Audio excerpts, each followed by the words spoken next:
Excellent. One recap coming right up as we fly straight into this mildly late session. Last time, you guys returned to the city. You met Sir Perrin and Sir Geryon along the way with a group of paladins riding out to investigate the disappearance of everyone from the slums. Your meeting the next day, you discovered with Brian, had been delayed, but it gave you some time to enjoy the festivities and win some prizes. Stix took part in a poetry competition and, against all odds, won with his tale of Sir Humpty of Dumpty. Arwen exercised her intense dislike of bards through the medium of tomatoes. A good time was had by all except the 8 bards she selected. The following day, you all met up with Brienne at the Temple of Salathiel, who had now confirmed with Genevieve that the party was legitimate and had arranged a meeting with them with Lord Rickard.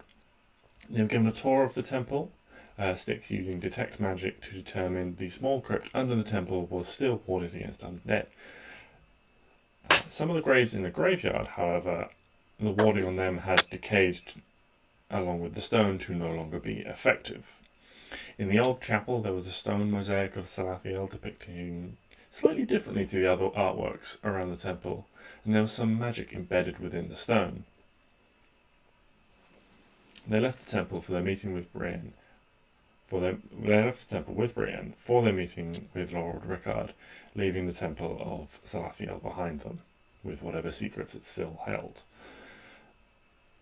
And after a brief discussion with Lord Rickard, they were given access to the crypts below his castle. Inside, they found the tomb of St. Andrel, a former knight of Aegis, Neo knew. His tomb was providing some warning, it seemed, against the undead, a wayward spirit drifting up from the lower levels being dispelled by this aura. However, this ward only extended so far, and the deeper into the crypts they went, they found more active undead. And this is where we pick things up with you guys on the stairs between level 3 and level 4 in the crypt heading down. This spirit has just dissipated against this aura. Okay. I'm gonna continue to go down, but I would like to hold my action. Mm-hmm. Smite anything. Well, not necessarily smite, but like just whack anything that comes near us.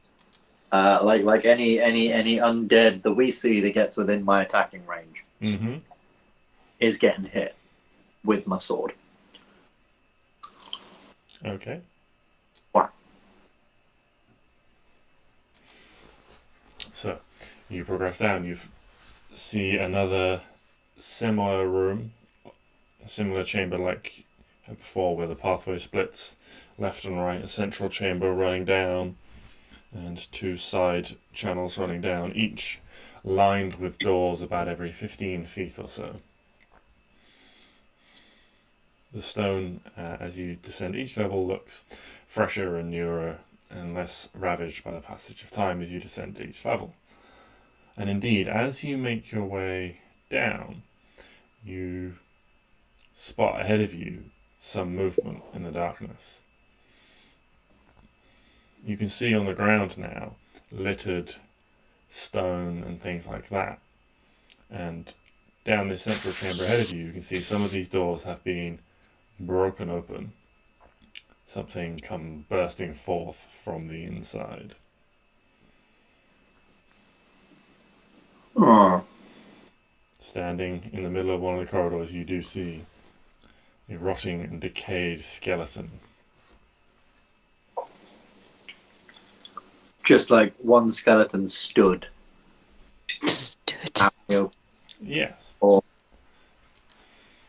you see one skeleton maybe about 10 feet away down the first central path. In the gloom behind it, you can spot another one. Are they like facing? They just seem to be standing for the moment, and as the sound of your footsteps echoes around, you can see the nearest one just slowly turns in your direction. Ew, I thought they were like on the floor. Bruce Flynn. Okay, roll to hit. Fuck these motherfuckers and their motherfucking stuff.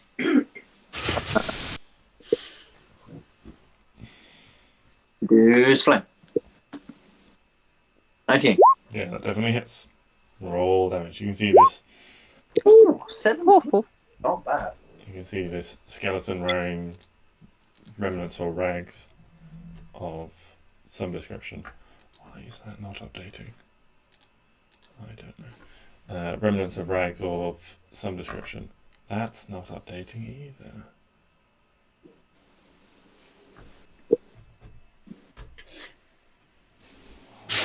Well, I'm going to have to continue track of all this manually, as Roll20 doesn't seem to be updating any of the numbers on my tokens. That's fun. Mean. That's fine.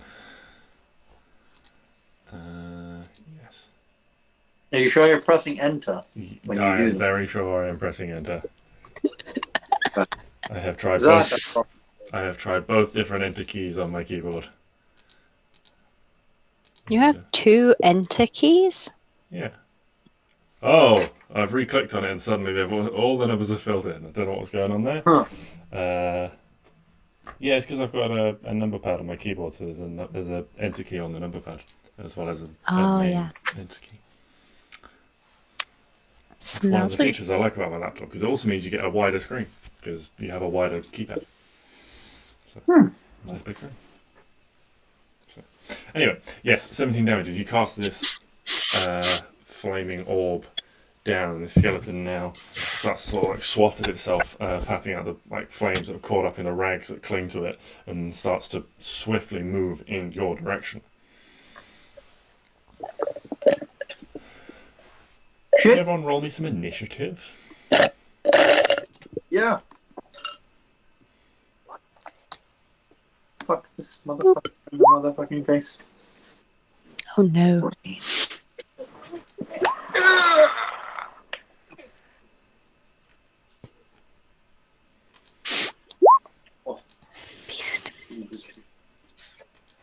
So many beasts. So many beasts. Yes.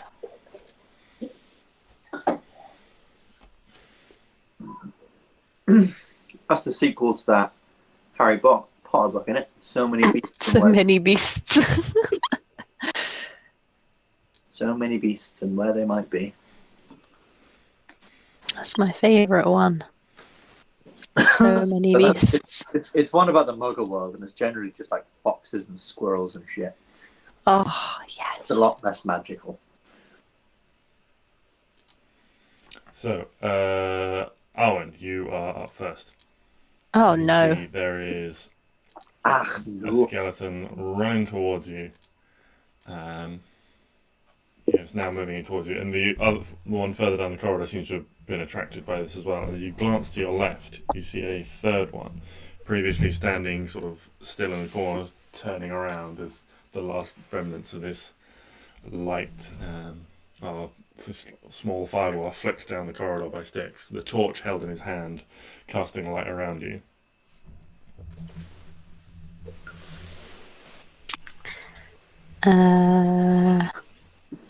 Oh shit. Ooh.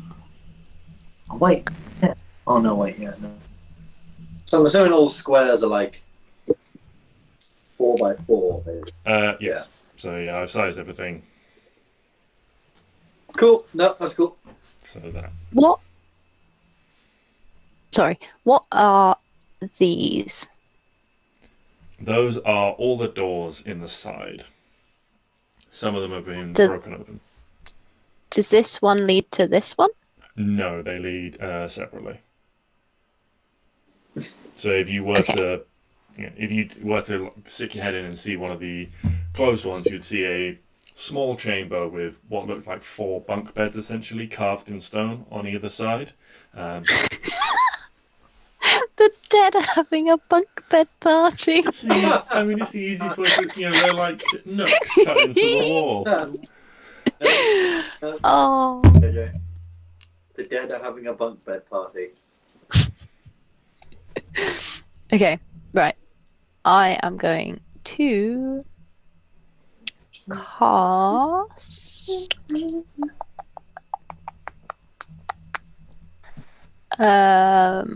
Scorching Ray on the blue one here. Okay. Roll to hit with Scorching Ray.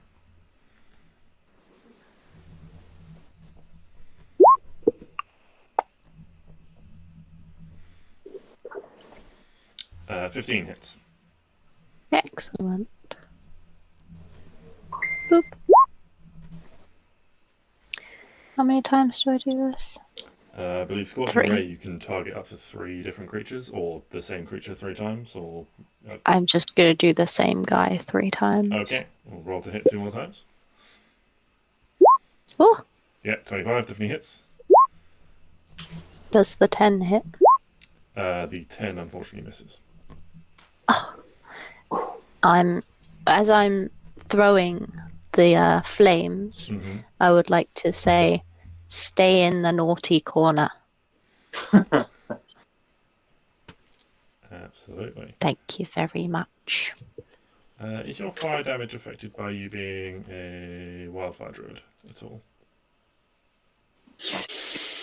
Hey.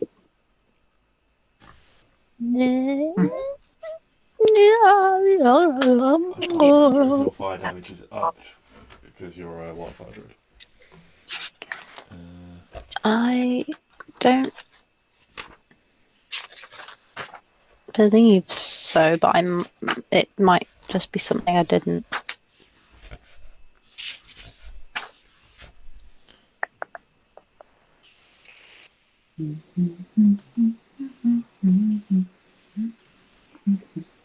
No, that's fine. Okay. Well, you can check that out.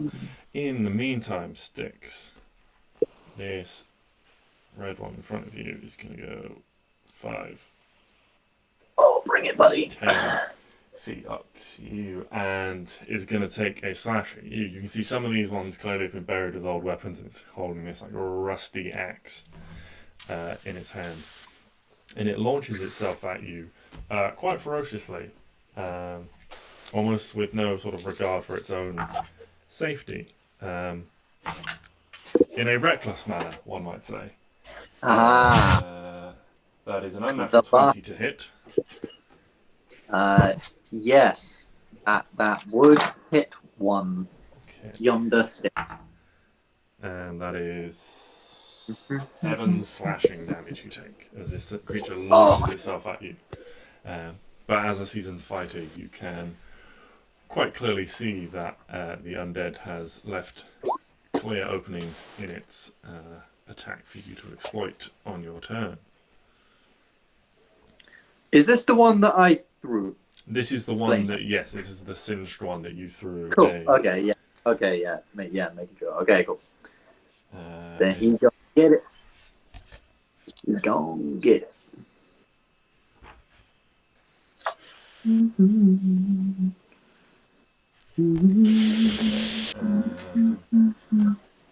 Right.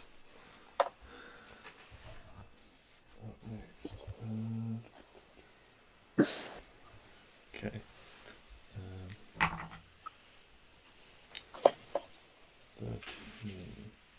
Does a 17 hit you, Stix? Oh, I believe that might be my armor class. Yeah, that's my AC. Is that it? Okay.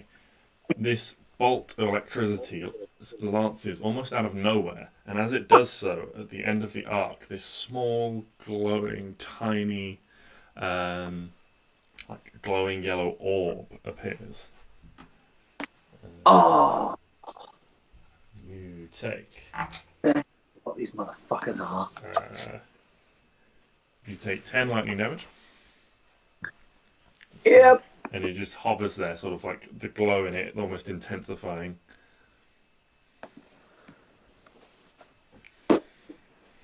Alrighty.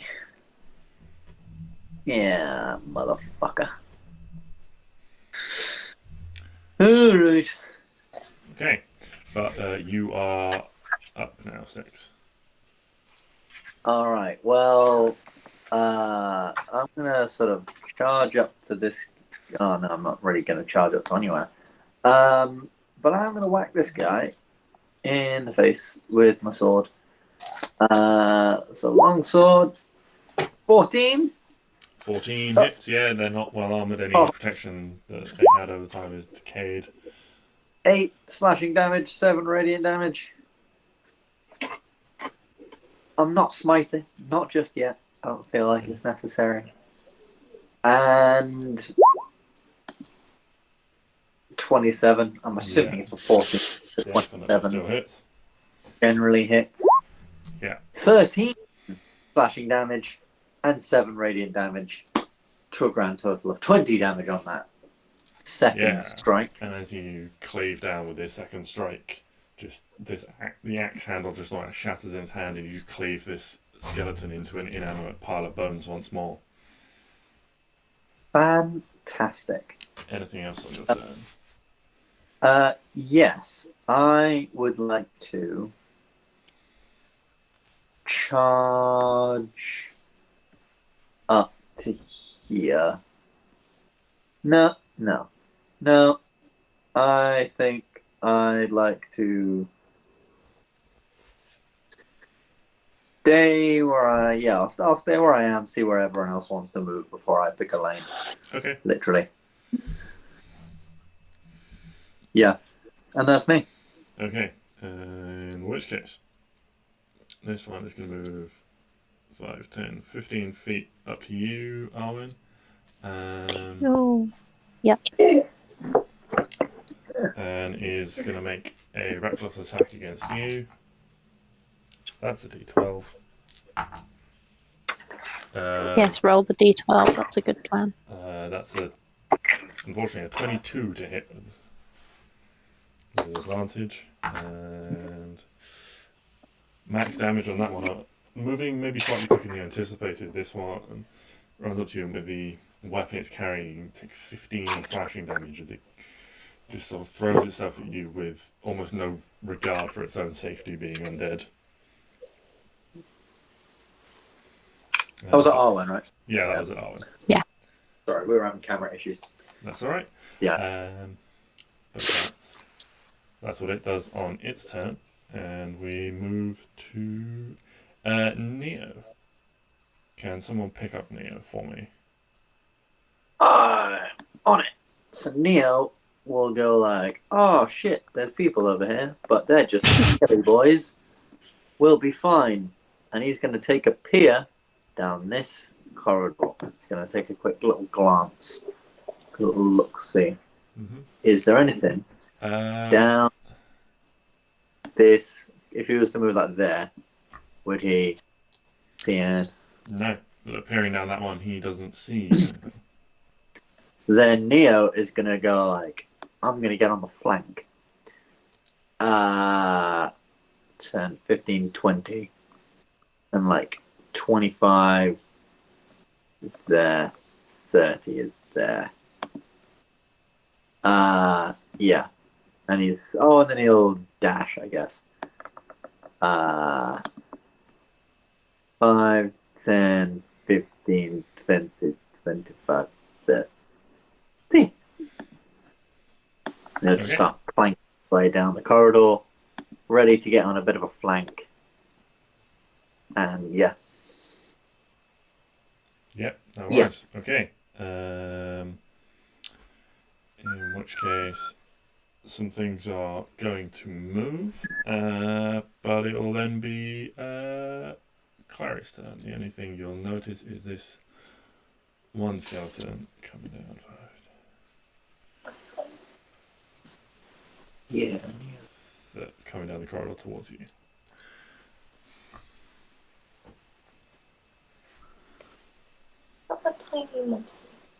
It's a tiny little ball of light that shot electric at me. Motherfucking wispy boy.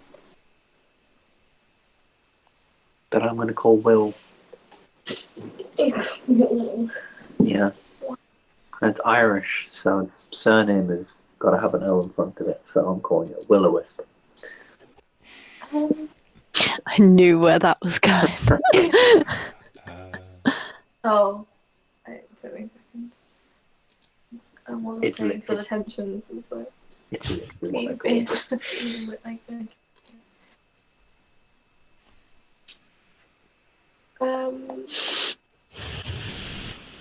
Can we move past each other in this hallway, or is it like a bit too small for me? No, there's room for you guys to move past each other. You just can't end in someone else's space. Oh, Like, okay. You know, like it's 5 foot wide, which is like the area you take up in combat. But if you imagine like a corridor that's 5 foot wide, you could easily walk past someone. Yeah. Excuse me, pardon me, coming through. Okay, in that case, 5, 10. Sorry, monster. 15, 20. Even that. Got my division. Kind of does today, doesn't it? And then let's try this.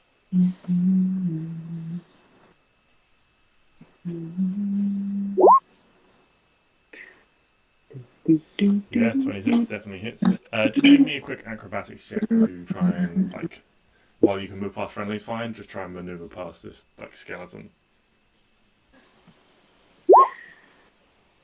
Yeah, there's... 11, Yeah, but I'm prepared, so it's a 19. yeah, they're slow moving and, you know, undead there, so...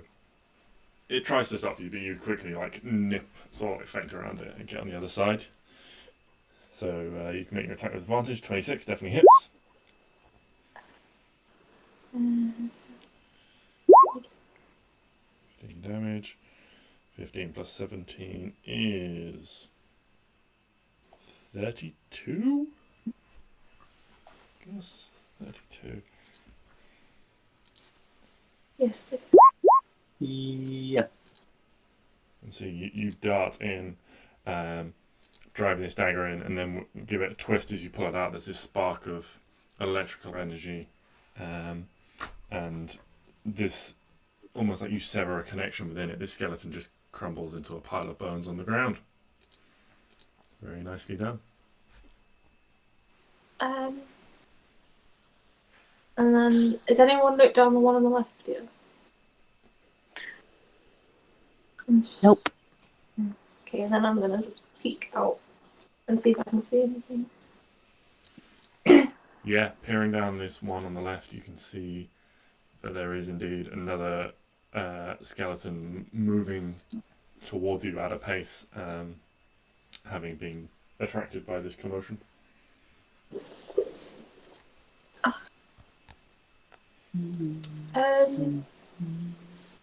Yeah, that's everything. Okay. In which case, this one is gonna go up to you, Clary, and make a reckless attack against you. That is a 16 to hit. I think. No, it doesn't. 16 misses. So even though it charges at you, recklessly swinging this axe around, you manage to nimbly dodge out of the way. And then that is a 17 to hit. Me again. Yeah. 17 is my AC. Does that mean it Okay. hits? Or... That does mean it hits, yes. Okay. So from the space next to you, one of these, this, again, as you saw with Stix, this arc of lightning seemingly appears from nowhere, and then this small ball of light glowing angrily appears, previously invisible. You take 12 lightning damage from that. But that is that. So we go back to you, Arwen. Okay. I'm gonna go here. Do I get advantage because I'm opposite Clary? Yes, you get advantage anyway because they have recklessly attacked. Or the skeleton has anyway.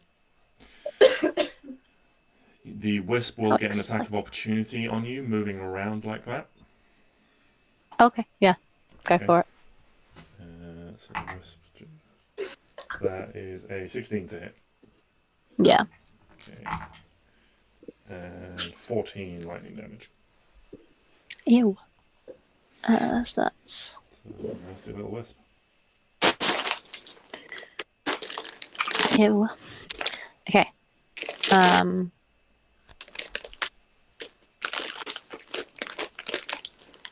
Boop. 19 hits. Ooh. Oh, we're pulling out a different weapon. I've never used this before. Yeah, 7 damage. Oh shit! You got a great sword. Yeah, I got that. The dragon one. You kept that? Hell yeah! Fuck. So no one could hurt. The greatsword is The- is a different weapon, I believe. Ah. Did I not put the right thing in? Well, Um, I have a great sword anyway, apparently. Yeah, you do. This is your. Arwen is like a walking treasure trove of weapons. This greatsword, I Hey. believe, is the one you got off the Minotaur when you freed the enslaved wyvern. The one Yes. that can transform into a metal whip as well. Like this Ah. like the blade segregates and splits into like this serrated whip. Yes. Um, Yes. So I believe that's the greatsword portion of that. I need to put in the dragon one at some point because I don't have that written down. Yeah. But I'll use this for now. Okay. It's fine. Yeah. Do I get to attack twice with it or Yeah. only once? No, you get to attack twice with it. Boom. Oh, that sucked. 12, unfortunately, will miss against this one. Well, that was fun. Yeah, slightly cumbersome, a much heavier weapon than you're used to using a large greatsword. Anything else on your turn?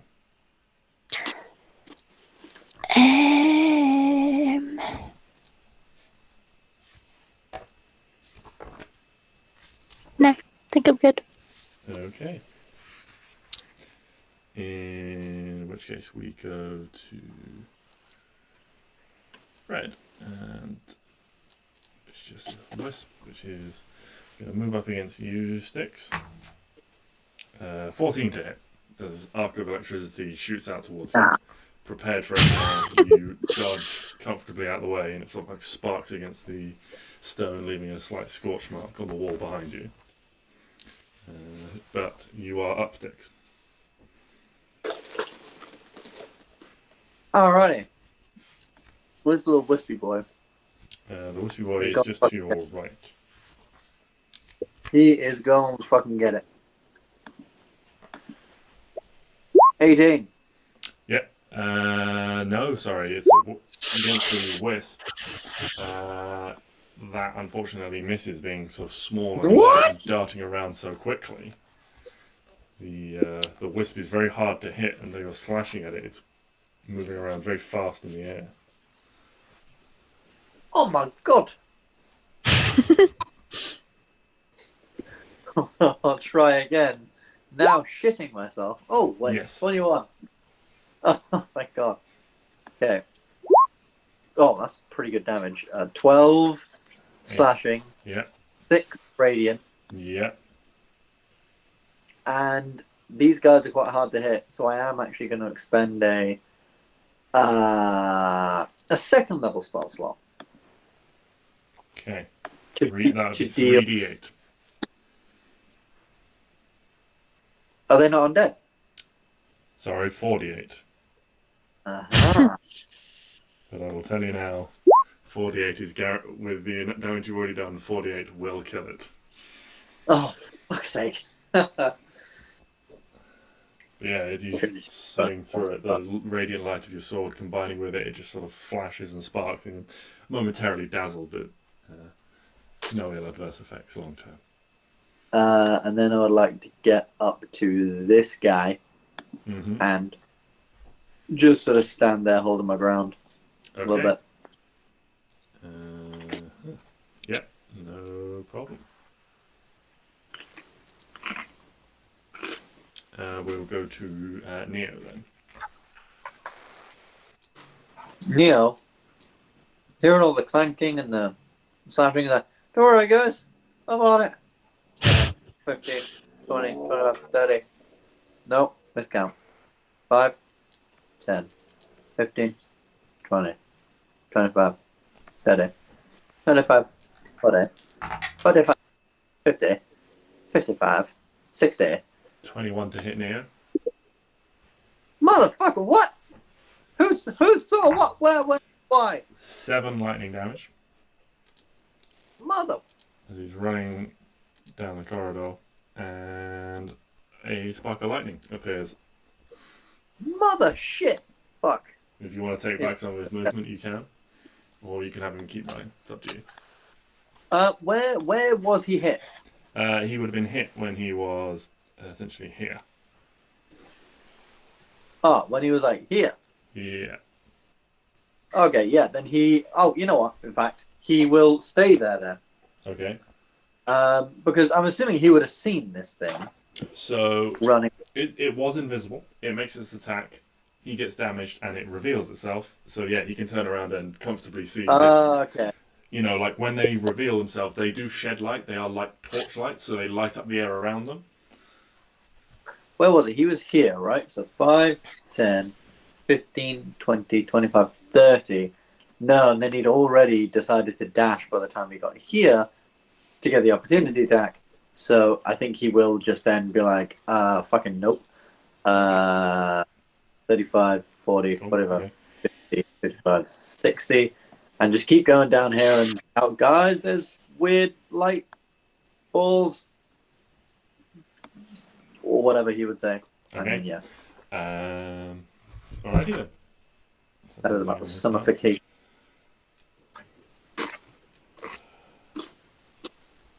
Then we go to green. We'll start with the skeleton. Reckless attack against you, Stix. 21 to hit. Yeah. And, only 5 slashing damage from this one. And then... Piece of flog, man. Piece of flog. 20, 25, 30. It's going to start chasing Neo. Actually, with its movement speed, it can move all the way up to him. And so it's going to make an attack against Neo. That's going to miss. Neo's being chased by this thing that is faster than him. Nice! Oh, does it hit him? Not this turn. Okay, cool. Klari, you're up. You've got a skeleton in front of you, a wisp beside you, Arwen on the other side.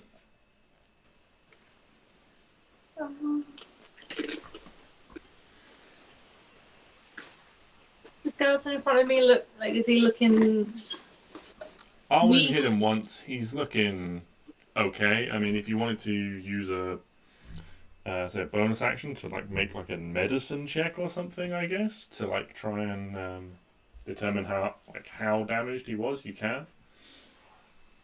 I'm just gonna hit him. Nice. Ain't nobody got You time. have advantage to hit the skeleton because it recklessly attacked and you're flanking it. So 24 Okay. definitely hits. Sneak attack. Sneak attack. 14 Oh, plus fucking another good. 17 sneak attack would be, yeah, that thing is a Reckless. goner. The combination of your damage and the damage it sustained, yeah, again with another like spark of electrical energy off this dagger, and like shoots up the bones and collapses to a pile on the floor. Can I do my bonus action offhand attack Yeah, on the cliffs? yeah, you can do that on a different target.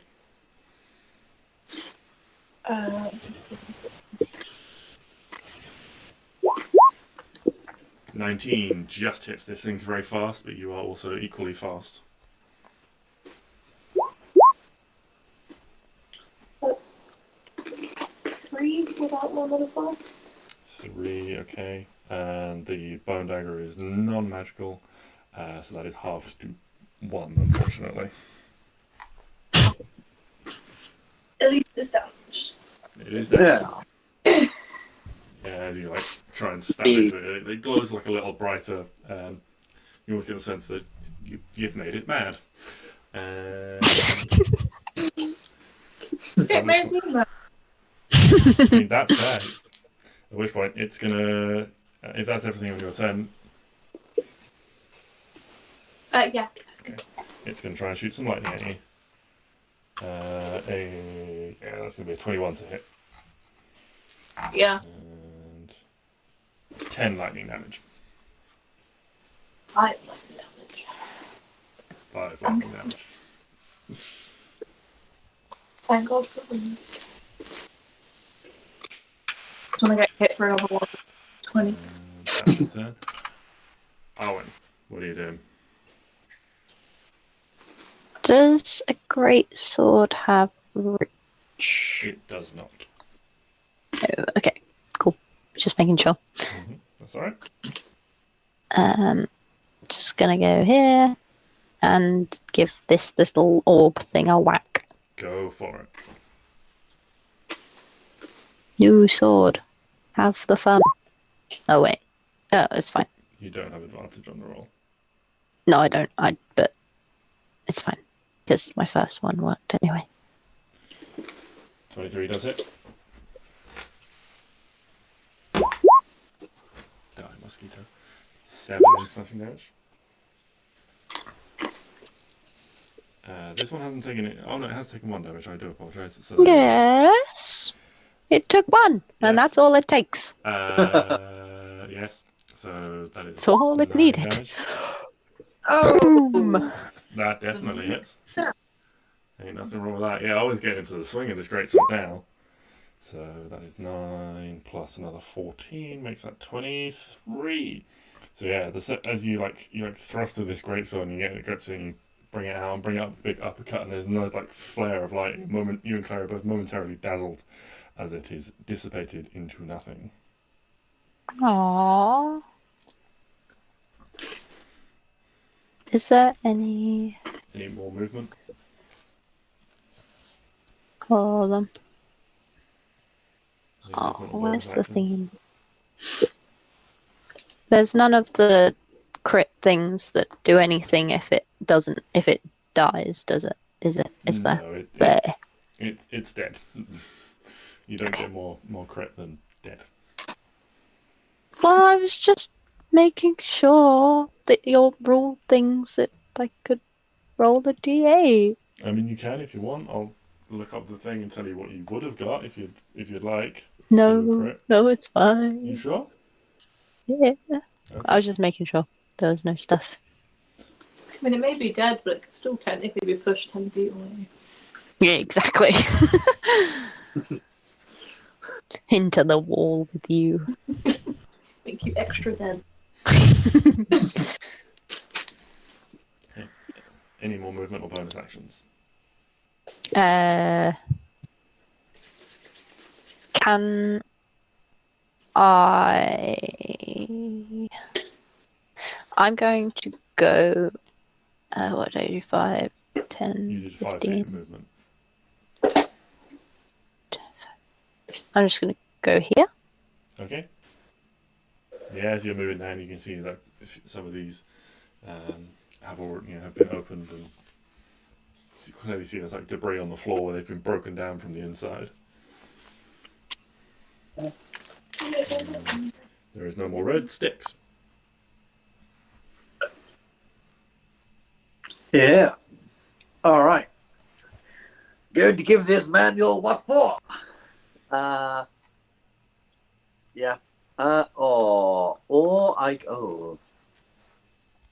could be helpful. Thing at the same time, and try and kill this thing instead of. Okay, here's my question, right? If I was to move, if I was to go here, could I throw a hand axe at the wisp in front of Neo? I'm going to say because they're so small, they are officially tiny creatures, that Neo is providing it full cover from that position. Right, yeah, okay. I just wanted to make sure it wasn't like half cover, full cover. No, Okay. they are categorically tiny creatures. They are small, Yeah. like balls of light. So, the size of Neo with armor and pack and everything on.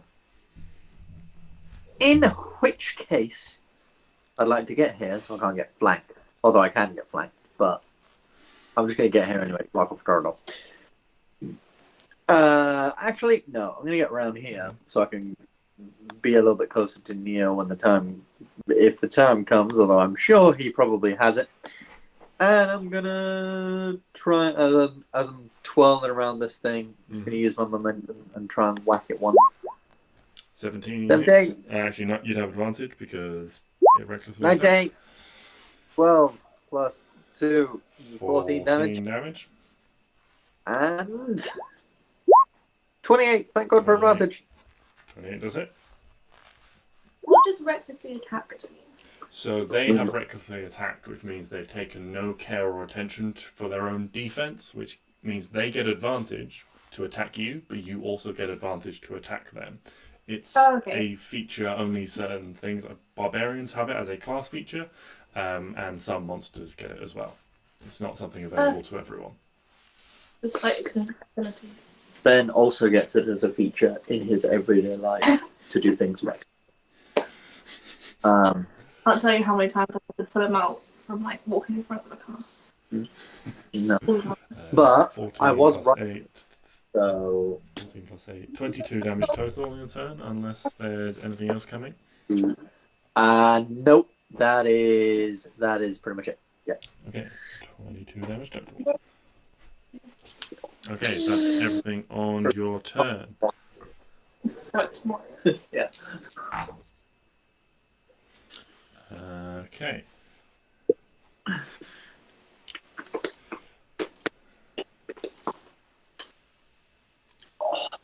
Fucking cold in this house. Stix.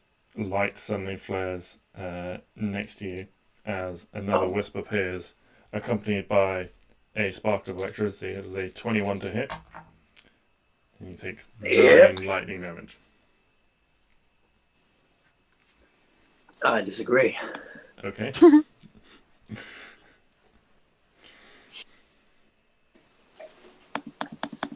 What's Neo doing? Neo is going to be further bashing against this will-o-wisp bitch Okay. until it dies. Okay. So- What's for Neo? Yeah, Neo's finally going to get some action.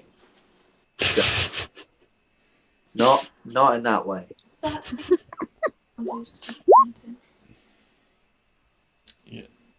12 unfortunately misses. 16 And a 16. also misses. Oh, Neo! The gods love a trier. This is a knight of Aegis. I think Neo will. Oh, he could do a thing, but I think he'll just remain there and try and keep striking. Okay. In which case we will have one attack against you, Stix. That's going to be a 22 to hit, and one against Neo is going to miss. So Stix, you take 11 slashing damage Oh, wow. from this skelly boy. As again, it like throws itself at you with reckless abandon. Half HP! I'm getting hit a lot. I'm not a very tanky tank, am I? Klari, how are you doing? Or what are you up to? What was that? Yeah. Actually, Lots of things died down there. no, I thought. Then I'm gonna go 5, 10, 20.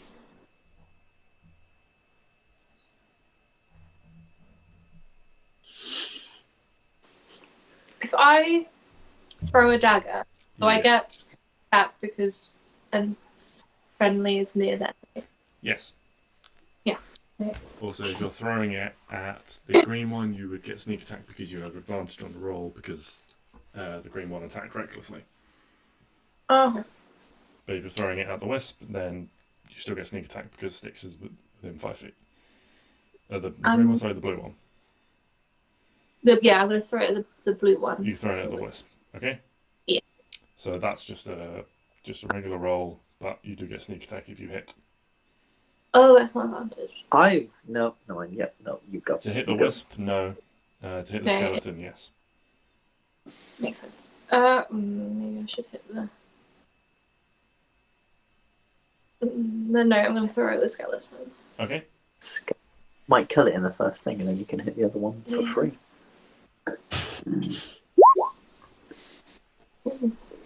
26. Definitely hits. Nice. 16 damage. Yeah. Once again. Oh, that's Oh, a I should good have sneak saved that. attack. Actually, I should have just hit him. That's a pretty good sneak attack. Yeah, I mean, taking advantage of the opening. Once again, your elemental dagger claims another skeleton. And Stix as you spin around, like having just been zapped by the whiff, turning back to defend yourself from the skeleton, you see it's just a pile of bones on the floor once more. Oh. Someone kill! Anything else on the turn, Klari? I'm gonna move. So 25, 30, 35. So that we can work on it. That's everything. Okay.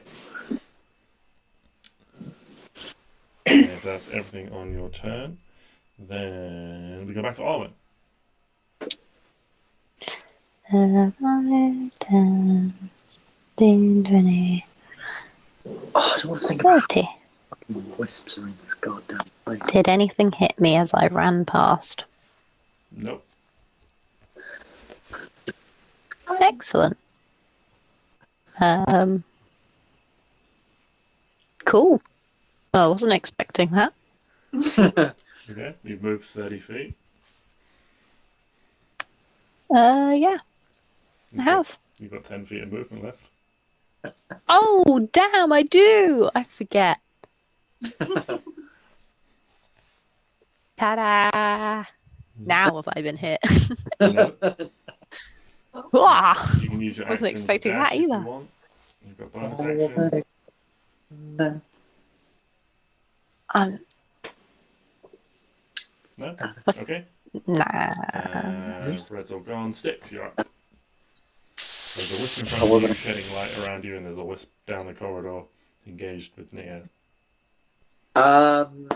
So I think what I'm gonna do is I'm gonna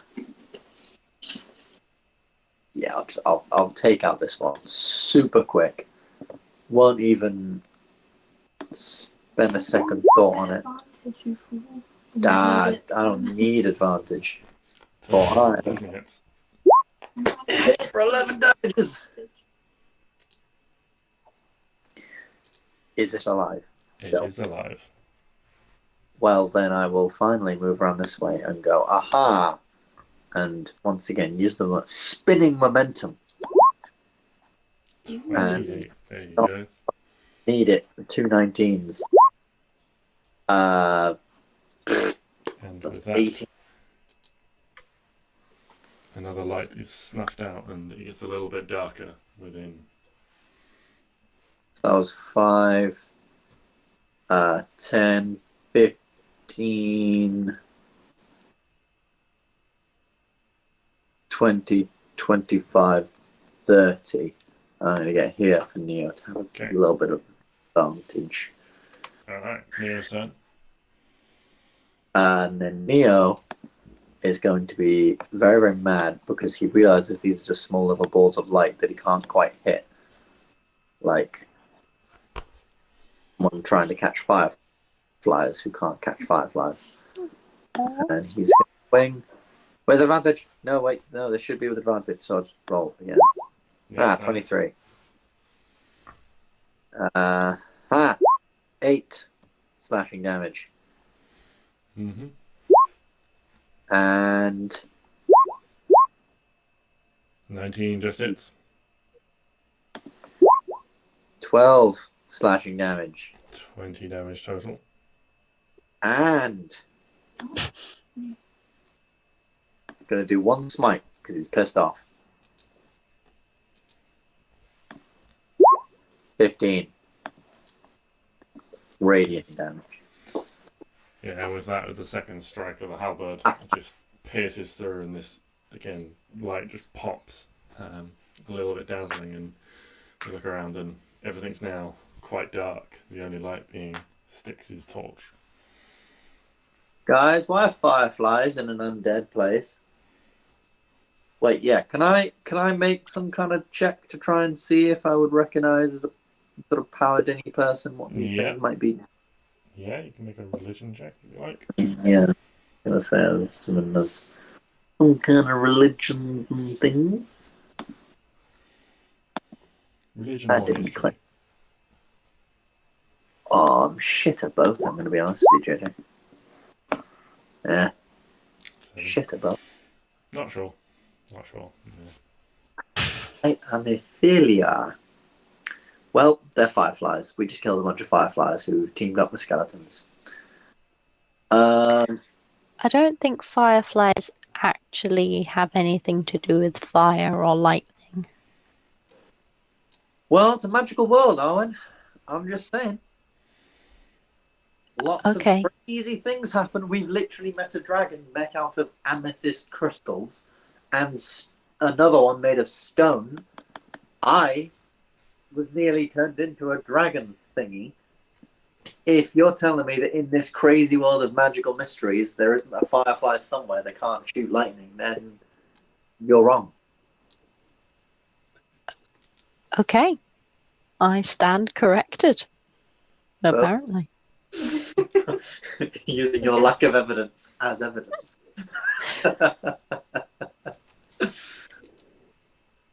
It worked. Okay. I ran the numbers. I ran some numbers in my head.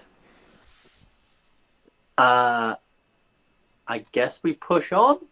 Is there anything in here to be gleaned? Anything from inside any of the crypts that Could- well, yeah, you can take a Grab- make an investigation check. or Should we all, or? yeah, I guess we all might as well, just to sort of see. Although, be warned, stealing from the dead is bad. But also, like, that is negotiable depending on the thing. No, it's not negotiable. But depends if it's stealing. You've changed your tune about stealing. Huh? Hey, I stole from alive people. That's fine. I think that's worse. No, I think that's fine. No, I think that's worse. The dead Hey. aren't going to do anything with it. Were they using it? No. Did Well- I want it? Yes. The dead Therefore- people aren't using it. Well, there's a difference. They were using it. They've just put it down for a little bit before they get up and use it again because they come back to life. No. It's just disrespectful, isn't it? How would you feel if we all die and then many years from now someone comes in and steals your fancy bow or that fancy greatsword that you got there?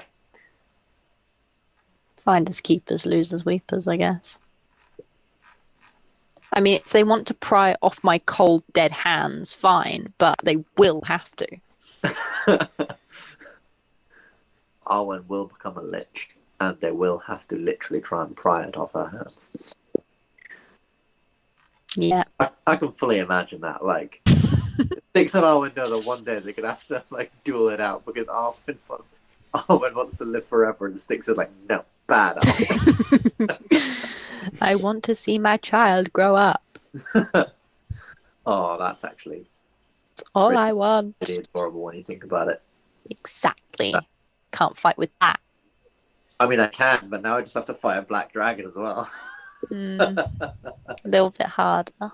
A little bit harder, but by the time he's like, that age, he'll only be little. Do it with button. Fighting my child. No, I couldn't fight Hugo. I'd let him take me. If I'm going Hell down, yeah. go down to a dragon. I'm going down a legend who died on Mighty Dragon. And it would look good, really good on Hugo's resume that he killed a paladin. Exactly. Taking one for the team, really. Exactly. I think this, yeah. Don't worry, Hugo, you can kill me when you're older. I'll keep if I don't get myself killed first, or if one of you guys then kill me first. Yeah, when you say that, Stix, Hugo just sort of sends you a load of mental pictures from different combats you've been in of Stix sort of midair about to leap on top of something. And then the final one is just when you got tossed by that giant, just like sailing through the air. Look him dead in the eyes like, I see a point. Here I am. Here I am, alive and well. Sure, I died briefly, but I didn't jump on it. No, I did jump on something, didn't I? Misty stepped on someone's head and it didn't kill him. You Misty Still stepped on something that explodes when you kill it. Yeah, that wasn't clever. Probably should have knocked that one out. Anyway, It was a learning curve. yeah. All So, it was. A teachable moment. Arwen, you get a 19. Moving around, you can see, move around by the light of Stix's torch as you walk past some of these smashed open doors. You can see there are numerous sort of symbols and things like that that aren't really very legible anymore, having the stone doors being reduced to chunks now. But you can see inside various glowing lights, where the firelight from the torch moves over, different things sparkle, silver and gold and things like that. And looking in, you can see that everyone has been buried with some form of trinket or valuable. Is it in their bunk bed? Yes. Excellent.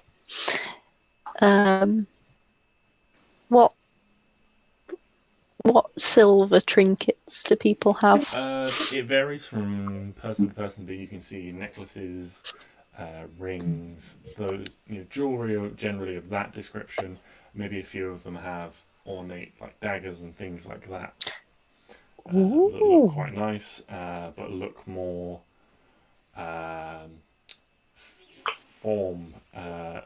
look more like they've been designed for appearance than necessarily functionality. Some of them are quite ornate. The hilts, made from precious metals or have gems set into them. They look potentially uncomfortable to actually hold and wield as a combat weapon, but do look like they would look quite nice adorning a belt or something like that. I'm keeping an eye on Arwen as we're sort of looking through these things, like just making sure she doesn't take anything. Mm-hmm. But how do we feel about straight trade, though? What do you mean straight trade? I mean, a dagger for a dagger. I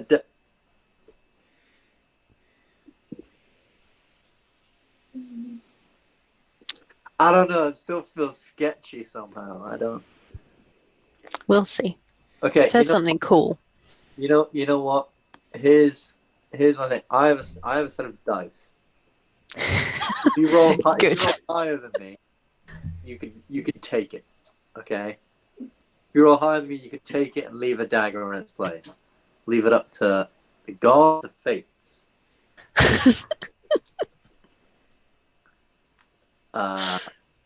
So be the fuck. Be there.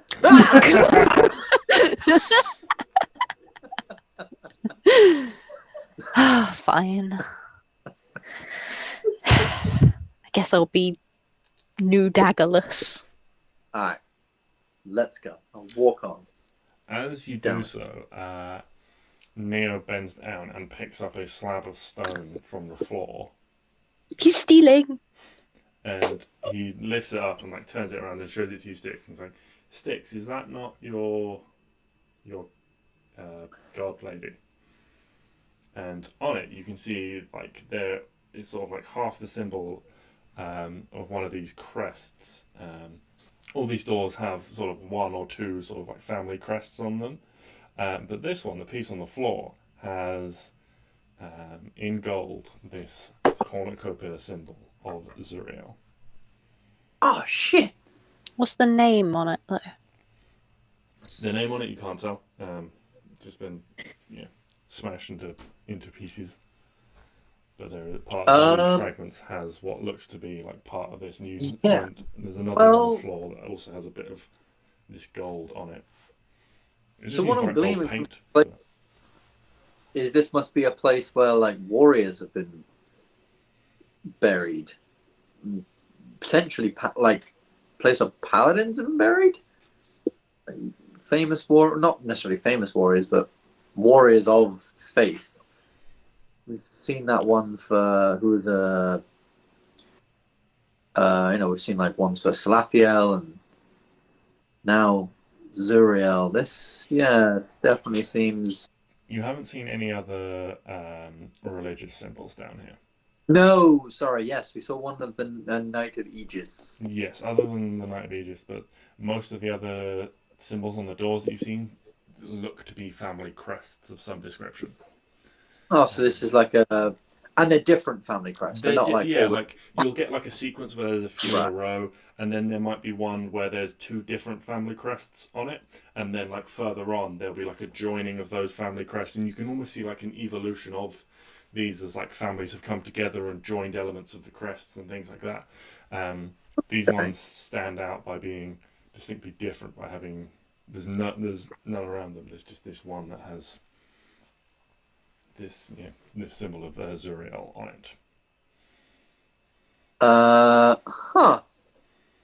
Interesting. So, where did you find this in front of a specific? Yeah, you could easily see which. Oh, you can yeah. tell which crypt this has, which door this was part of and has been broken open. Can I have a look in there? Yeah, looking in there, you find same as all the others. There are four resting places. They're kind of like open stone coffins. There's a very slight low wall to stop anything. If there was like an earthquake or something falling out, but they are just open. There are 4 bodies inside. Well, there are 3 bodies inside. One of them has risen and smashed their way out, but 2 of them that remain, they don't have precious gems or rings or anything shiny and silver of adornment like that. You see they have at least one of their arms is placed across their chest, and on that arm is a familiar looking styled bracer.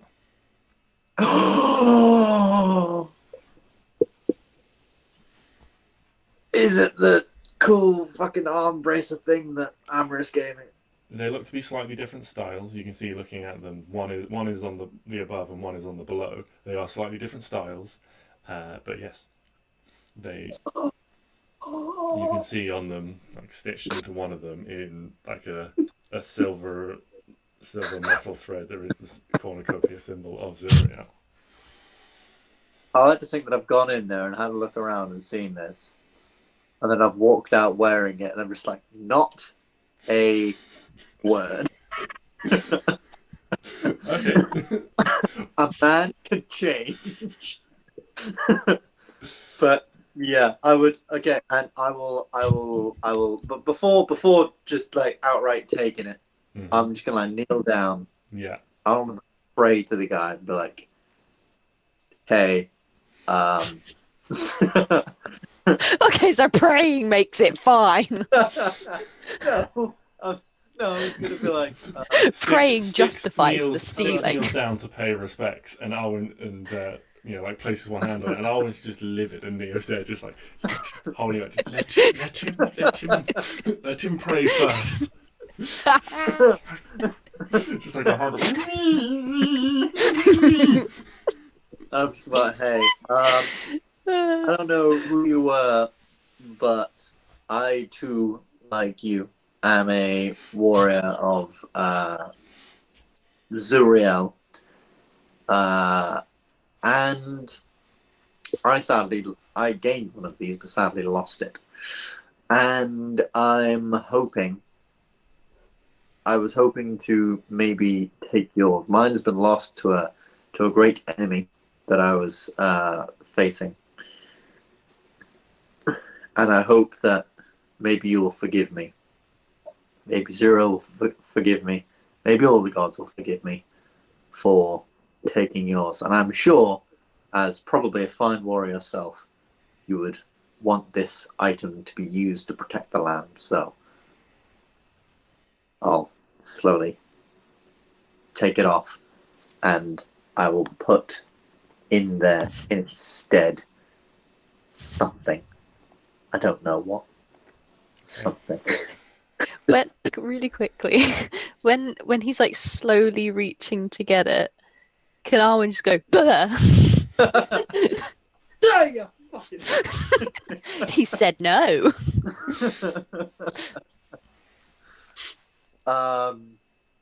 Well, things happen.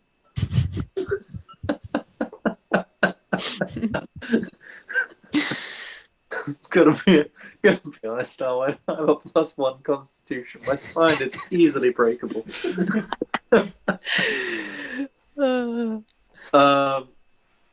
Yeah, you know what, Arwen? I will not be called a hypocrite. Take back what I said. Go nuts. Whee! Within reason, Neo Watcher. As I will, I think what I'll do is I'll set down my shield next to this person, and I'll just sort of you lay just down your shield this, that you got painted all that time ago. Yeah, this has served me for a very long time, and I hope in death, in the afterlife or whatever, it'll maybe serve you. It's a good old shield. I'll miss you, lassie, even though you didn't really help me in that fight. I got hit all the time, but there we go. Well, you didn't have a shield in moments ago because you were wielding a sword and a torch. Oh yeah, that's a good point. Well, tap the shield on the top. You've been good to me. Oh, I almost don't want to leave it. No, I ain't leaving it. I'm sticking it back in my back. It doesn't happen. What was that about spine easily broken? It's my shield. He's had this for years. I am aware of what it's like, when you got a shield, Ben. You destroyed my first one. I was sad. I did. It was, well, you get for going up against the black pudding. Yeah. Black pudding. Yeah, That's black the name pudding. of the type of D&D monster. Ew. Yeah. Black They pudding. deal damage to you, and Ooh. if you get hit, they basically reduce an amount off your AC, and if they reduce a certain amount off your AC, it destroys some of your armor. So it reduced JJ's shield to nothing, so it destroyed the shield. And then it started reducing my armor as well. Yeah, that was also very You fun. were naked. Yuck. Not on the battlefield. But yeah, I will take it. Okay. Yeah. So there are two. One is more of a traditional shield, flat across the top and then straight sort of sides that curve into a point, and one is octagonal. Octagonal. 8-sided. Ooh. I'll take the octagonal one. That Okay. one seems cool. So you put the bracer on your wrist, do it up, and when you activate it, 8 panels slide out, each filling a 16th before, like, just immediately, like, shunk, and then they all immediately, like, rotate and duplicate and to fill in the other 8 16ths that are missing. So it's like, shunk, shunk. Oh, shit, that's cool. Sweet. Another Shield of Zero. So is this the same as the previous one? So ups my AC by 1, my does. natural 1. Yes. And- Well, yes. It ups your natural AC by 1, and then when you have it activated, it then provides +2 on top of that. Oh! I have 18 AC again. I'm a paladin. Oh god. So we should go back to Arwen, who, while Stix has been having this moment, I imagine, has been tearing around. I'm just having a great time. Are you taking everything that's not nailed down? No. Okay. I How much will. are you taking is probably the best question.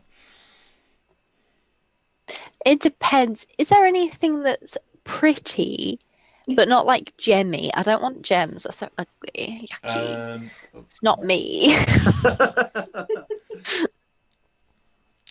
A lot of it is sort of like gemmy because it's quite Ugh. valuable and small. There are a couple of things, like there are a couple of rings that you can see have family crests on them, so they're quite large. No. I'm thinking weapons. Not in the But weapon, decorative. not really in the weapon department. Ugh. It's a lot. There aren't many weapons. There's just sort of 2 or 3, and they are all sort of garish in gold and with jewels. Sort of jewel encrusted scabbards and that sort of thing. If you wanted not garish and gemmy, you'd be looking at maybe some of the necklaces, or indeed there is a tiara on one of them. Okay. Oh. Hell yeah. That's mine. Okay. I put it on. Okay. And I saunter into the room while Stix is doing his final things. Hello! Oh, dear Christ. Okay. You What? can add a tiara to your inventory. I'm scared that you rolled a dice. Oh, you're so cursed. Is You're it gonna just- break my head? You're just so cursed. It's not even funny. I'm probably cursed too, if I'm honest. At least I prayed before I got mine. Wait, what colour is this tiara? Platinum. So That's like basically silver, isn't it? silvery colour, yeah. Oh, yes. Beautiful. Tiara. I can't spell. Yeah, that'll do. Can't wait to look at your sheet and see how you spelt that. Well, thankfully it auto-corrected platinum for me Oh, because I had done it very wrong. nice. So, would anyone like to do anything else? Clary, are you doing anything while all this is going on? Carrie is uncomfortably shuffling in the corner and mumbling some prayers, apologising for her friend's disrespect of the dead.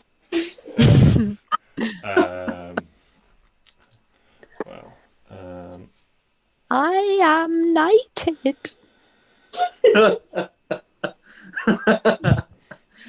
It's just Neo and Klari in a corner, just disapproving.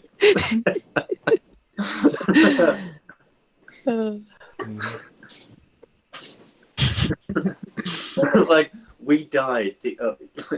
We put all that effort into these idiots back.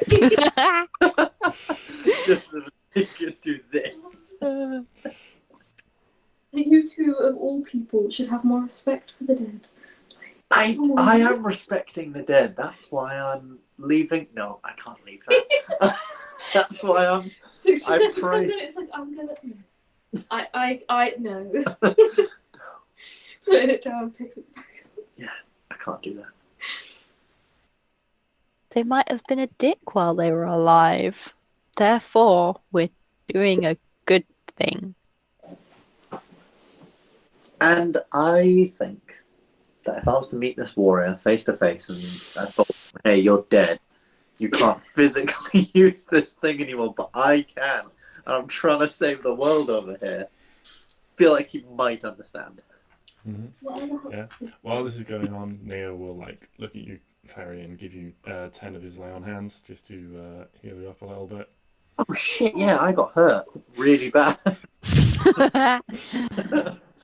And so did other people. Just sort of like gets up, puts it on, it's like, what's this itch? Oh, my stab wound. Yeah. Oh, I'm bleeding. Yeah, he's also going to use one of his cure wounds just on himself. No, there's 5 to say. Oh, 5 to say. Could I just in case, Mm-hmm. because I am paranoid, on the tiara, can I just cast Dispel Magic? Yeah. Go. You can't dispel magic. Because I'm scared. Roll a d20 for me. Oh, what? Oh, no. This seems bad. What's your wisdom modifier? Why? Oh, shit. What? Why? What, like the big number? No modifier. Oh. The big number. Yeah. The bold one. Yes. 2. Okay, so that's 6 total. Okay. Okay. You cast Dispel magic. No, stop. Stop it. You're not. Okay, I'm leaving it. I don't want it. I don't want it. I throw it. Hold the phone over here. Hold yonder phone. What are you worried about? It's just a fucking tiara. It's just a little thing. The hell? If you're really worried about it, I will. Can you ritual cast as a druid? I feel like that's something you can do. Yeah. Yes. Why don't you like detect magic shit? You do How that. do you? Do you have detect magic prepared? No, absolutely not. Okay. Never mind. Then I will cast detect magic. Okay. Well, just really. Mm-hmm. Also, be kind of useful just to look around and see if there's anything particularly magical. Yeah. Actually, I believe you had detect magic going. Roll 3 concentration checks for the hell of it, and we'll see if your detect magic is still up. Well, it's Ben rolling a con save, so no. No. Excellent. So, no. Okay, so you cast detect magic again. Yeah, no, there's nothing magical about the tiara. I rolled to see how valuable it was. Ah, I want it back.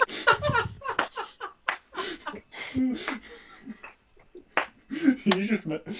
Bravo, sir. Bravo. And then you're like, oh, I'm going to cast detect magic on it. So I was like, okay, I'll roll with this. Bravo. Scary. I didn't say anything. All I did was roll and see how valuable it was. I know, but All I'm you scared. need to do. What's this? What's this? Oh, interesting. That is fantastic. Abby took over Arwen's brain. I know you did. Yeah, so you have a tiara. Is there anything else? Woohoo. If I just do a quick like rummage around the room, is there anything else particularly magical in here while I've got it up? Like, Yeah, you run around, and one of the rings you spot on one of the fingers is indeed magical. oh, what sort of magic would that be? The magic kind. It's called magic. That- Probably evocation, I think. Ooh, Eva. Oh. The actual abjuration, I'm not 100% on the actual rules. Paranormal? Ooh. That's like damaging stuff. Fireball. Fireball. Lightning bolt. Fireball. Fucking magic missile. Thunder wave. Underway. Thunder wave. Thunder wave. Thunder wave. Thunder wave. Thunder.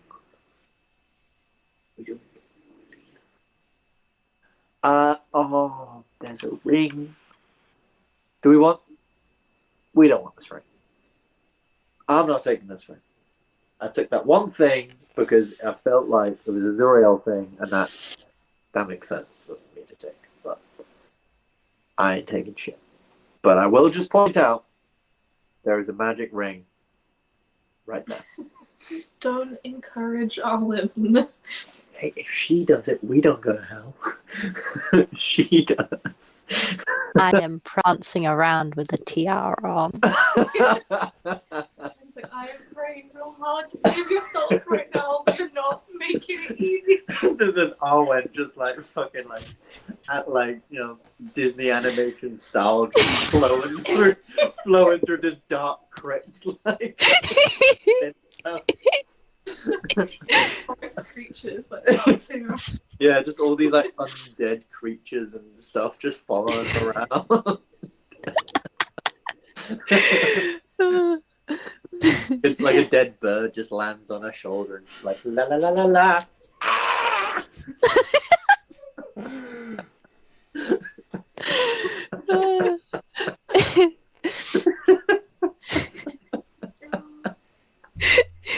Oh. Oh, I fucking love that. We're all like, oh, but take this seriously. There's undead down here. Is this serious? You're just like, I think it's serious. Oh. Oh. My cheeks.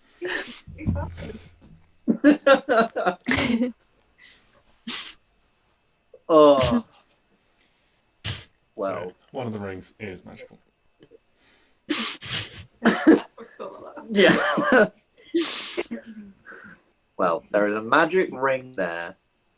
If it were to go missing as I turn my back, that would be a tragedy. Now walk on.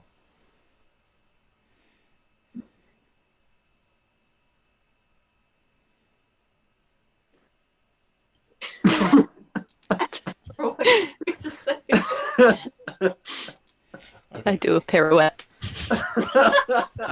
Okay, where are you guys heading next? Up or down? Further down. Further I down think. to the fifth Further level down. to the fifth layer of hell. Okay, how are Yes. you proceeding? I would like to say stealthily. I guess we'd all give stealth a go. But knowing Neo, this is going to be interesting. Harry's like, you don't just give stealth a go. It's a way of life. Oh, it's a mindset. I am stealth. Humiliating. I was born in it, molded by it. People didn't know I was there until I was already a woman, and by then it was blinding. She was pregnant.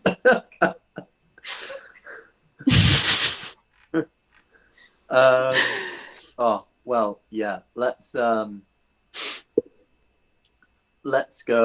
Let's try and be a little bit stealthy. Even though I've got this torch, right, which is going to give us away quite massively if we keep walking around with it. So you know what? Fuck stealth. Bring it on, undead thing. I'll just walk down because I feel like being stealthy could be problematic. Although, if you were to like be stealthy ahead of us and see what's going on, you could do that, and we could sort of We could just disappear. disappear. Do you have? Pardon me. Nothing. Yeah. So you can do that We could do. if you wanted to. And then we'll just sort of continue.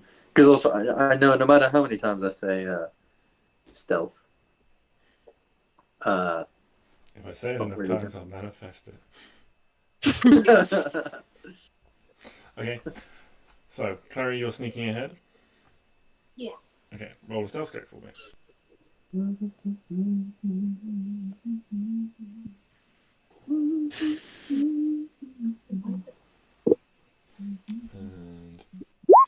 I will double check some. I won't bother double checking some passive perceptions. This was Clary. What was it ever gonna be anything else? It's 19. No, it's 23 by default.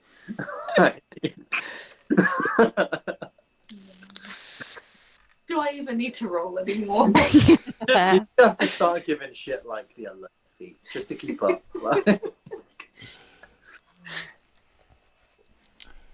Okay, so. Oh, that was really useful. In my notes, I often put page numbers down so I can find stuff in books really quickly. And I must have written my notes without my books, like having figured out what the monsters were going to be for some reason. Yeah. Or I've like done it off stat blocks online on D&D Beyond or something like that, because I haven't written page numbers down. Oh. So I've just got monster manual, page blank. Nice. But yes, Clary, as you confidently and very silently sneak down the stairs, you spot a familiar glowing spirit-like object, similar to what you saw both in the town the night before when there was that wayward spirit, and one that drifted up, that first drifted up out of the, and was dispelled when it hit this barrier.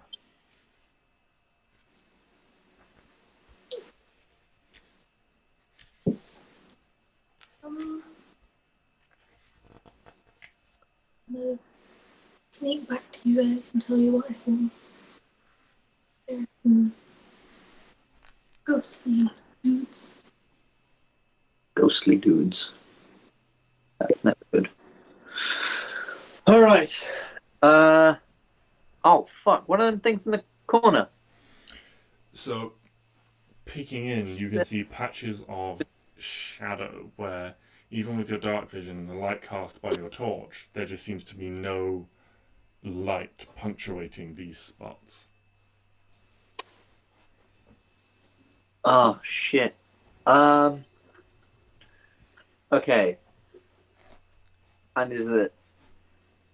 It's the same layout as the place before. Indeed. So, okay, I feel like we need to stick as a group for this one. We want them to come to us. We can easily let them... I don't know. I feel like we want an actual plan. I've got a little bit more AC now, so I can go ahead. And then maybe if we have you guys at the rear, maybe we can... Oh, I'm not quite sure. Because I would say... we don't really... Yeah, I guess just stay back and everyone sort of stick together. We got a little bit separated in that last one because there were skeletons and stuff, but I feel like this time we won't be able to get away with that sort of thing as easy. So just stay together. We'll be fine. I hope. I pray. And move on in. Really quickly, Yeah. can I cast Good Berry, please? Yeah, And just make cast some gooseberries. berries. You now have Gooseberries? gooseberries. Gooseberries. Gooseberries. You'll cast. And you take one and go, oh. Yum yum yum yum yum. Oh. That's the sound of a goose. No. I feel like that's the sound of a goose. The goose goes, honk. Yeah. Yeah. Aw, Oh. aw, Oh. aw. What have we devolved A into? sudden noise echoes through the chambers around you. Aw. if we got a pet goose, my mind. That steals things. Oh yeah. Oh wait. Oh, Ben's just had a fucking great idea. Oh, I've just had a fantastic idea. Okay, so what we're gonna do is, you know how the corridor sort of opens up, right? Well, from the front way, I can set a moonbeam down. Okay, which will block basically off that area. Nothing can come through there without taking a bunch of damage. And then from those sideways, well, they can only come at us one at a time. So if me and Neo can take up the front, and then you guys behind us, we can, you guys can shoot over our shoulders and stuff, and we can just hack at them with our smites. They should be down pretty soon. I feel like we can do that. What So if like, the ones in the middle have ranged? then I'm trusting the two people in the middle with ranged attacks can deal with them while we're dealing with these. But I'm hoping at the very least Moonbeam, because I'm going to set it like, imagining the space, assuming it's, Clary can tell us that. Yeah, Clary's come down. She's had a look. She's seen like the spirits and the shadows. As far as I know, Clary could run around and singing tiptoe through the tulips around all of these. She's so stealthy. So I would In be their setting faces. up. So I would Leave set it up up. Moonbeam You don't like see that. me. You And my don't see it. name is... Yeah, so I'd set up Moonbeam like that, and then Neo would go there, and then Clary, you would go like. No, wait, no, that was right before. Go Yeah. up to this floor to find that all of the ghosts have like moustaches drawn on their faces. I don't even know how that'd be possible. But yeah, I would then go here, and Arwen, you would go there, and I guess we'd do it that way, because then they would either have to ranged attack us from over here, which is fine, or try and step into the moonbeam and constantly get burned while attacking you guys. At which point, we're also trying to swing and hack at these things either side of us, and we should be okay. I recommend maybe you move it up a square, so then we've got a corner that we can drop into if we need to. See, we could do that. My only problem with that, however, is if they just decide to push through it. If they just want to just run through the moonbeam, because then they only take the damage so once. that way they stay in the They have to stay in the damage.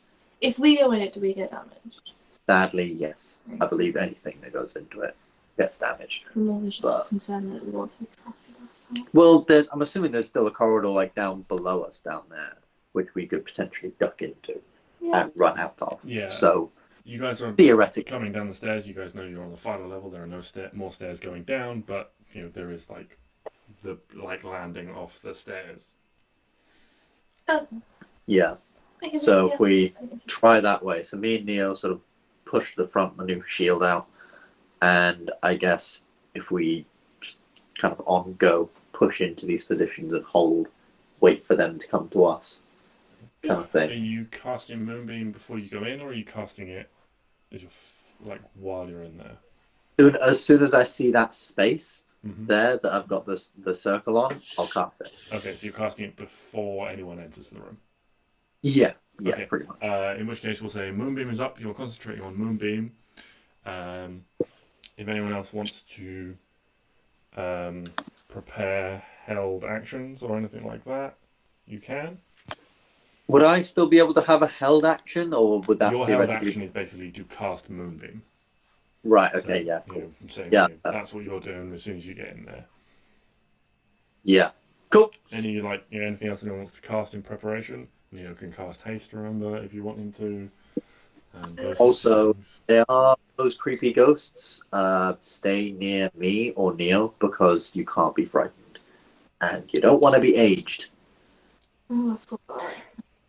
Can I cast Hunter's Mark? Yes. So you can Like, cast, as soon as I see something. yeah, so you can have Hunter's Mark on the target. Thank you. Any precast spells or anything like that? Can I cast Blur? Yeah, you can have Blur up, that's no problem.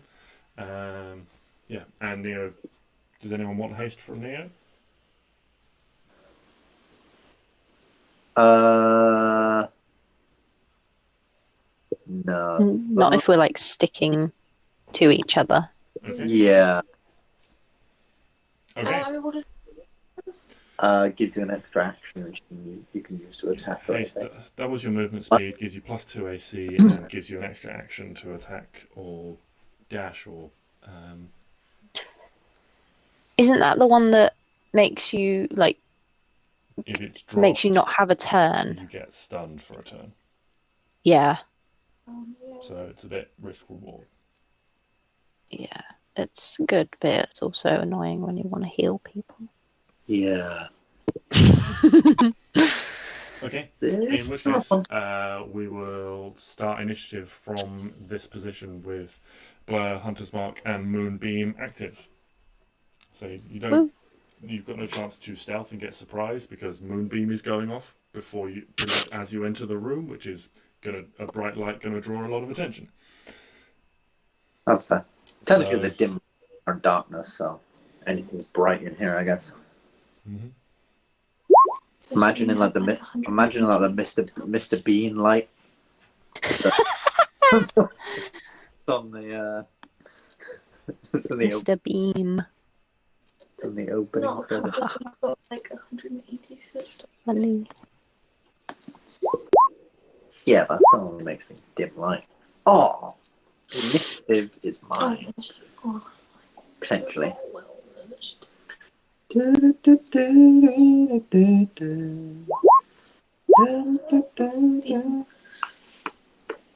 it's the highest initiative roll.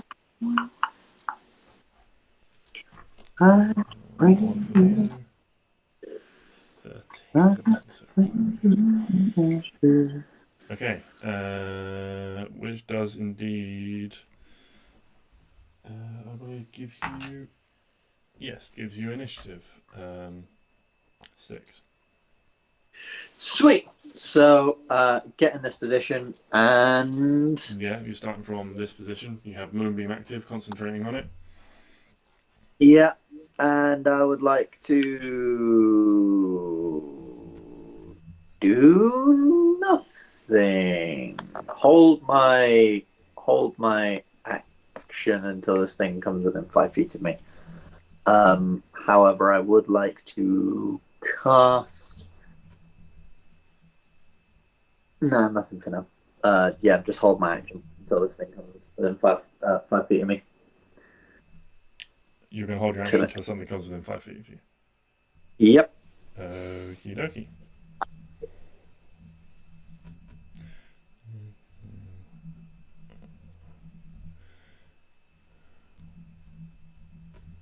Okay, in which case, red is going to come 5, 10, 15, 20 feet straight forwards.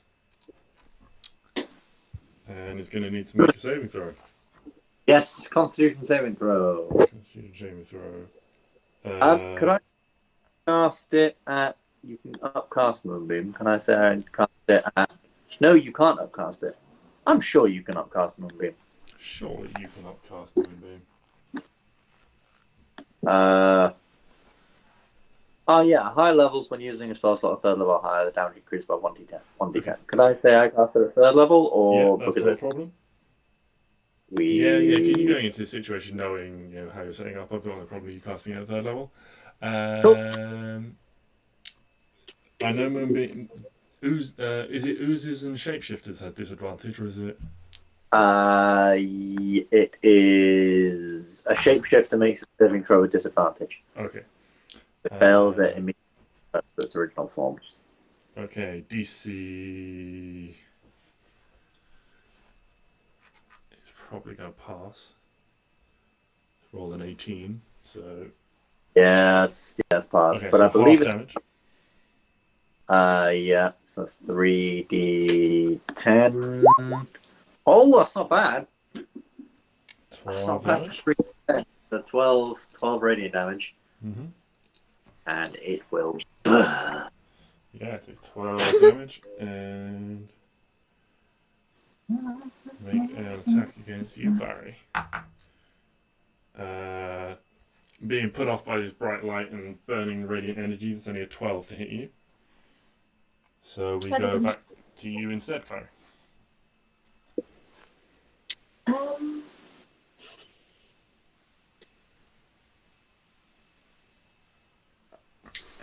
Does Arwen count as being within 5 feet of it? The red ball. Yes. Then I must stab it. Okay, go for it. Oh no. Natural 1, unfortunately. No. Can I try an offhand attack? You can try an offhand, yeah. 15 does hit this time.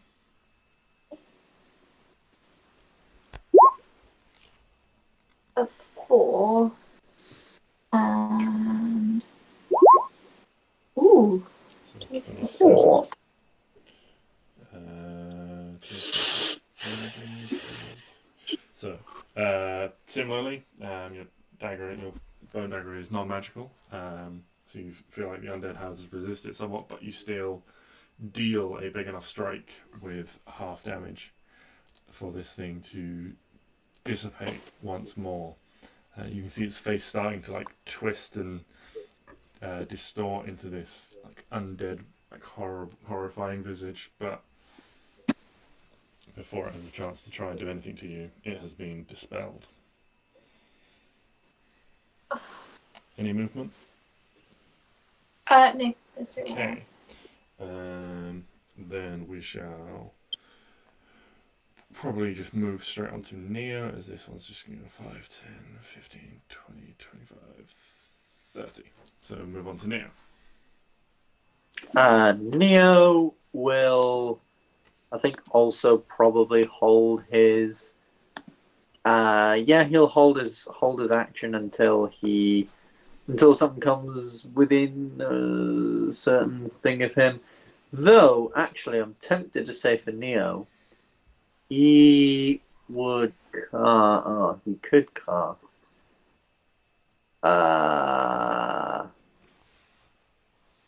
Bane. Yeah, he's going to cast Bane. Okay. I think. It's up to 3 creatures of his choice. So the 2 in front of him. Yeah. And the 1 in front of me, because that's all he can see right now. DC on Bane is. No matter what. That's also going to be a fail, probably. Yeah, but save DC is 15 charisma save. Yeah, they've all failed that. Okay, so they have minus 1d4 on all saves. Is it attack No, rolls and on saves? all attack rolls and saving throws before just until he loses concentration. Okay. Yes. Alright. Green is going to go, but we'll go to Arwen as well. We're not moving, are we? No. Excellent. Good. Nice. Good stuff. Let's make it nice and... Who went first? Actually, no, it doesn't matter. Yeah, no, who went first? Me or this other... Or the green thing? You wouldn't know, as you can't actually see them. Yeah, no, but yeah, who went first? Would she not see the sort of light of it sort of encroaching from around the corner? Yeah, I mean, initiative is, just a mechanic for combat. Yeah, I think all this is I sort of guess happening so. at the same time. Like, as you're starting to, act, you can see these lights getting brighter as this thing moves, either side, the blue and the green both move up, shedding their light. That's lovely, but it needs to take damage if it did move after I'd casted it. Okay, no, they are before you in initiative. Okay, cool. I'm casting Spike Growth. Okay. Oh, okay. Now, these two things need to get fucked. That first very Creature Oh. take terrifying spike growth. pow. Nope. Spike growth. You will lose your hunter's mark if you cast spike growth. You know what? That's fine. Worth. I messed it up, but it's fine because it can just stay there. Okay. Okay.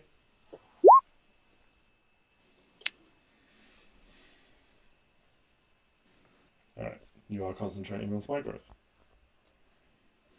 Cool. You only concentrate on one spell at a time. In which case, we will go to purple.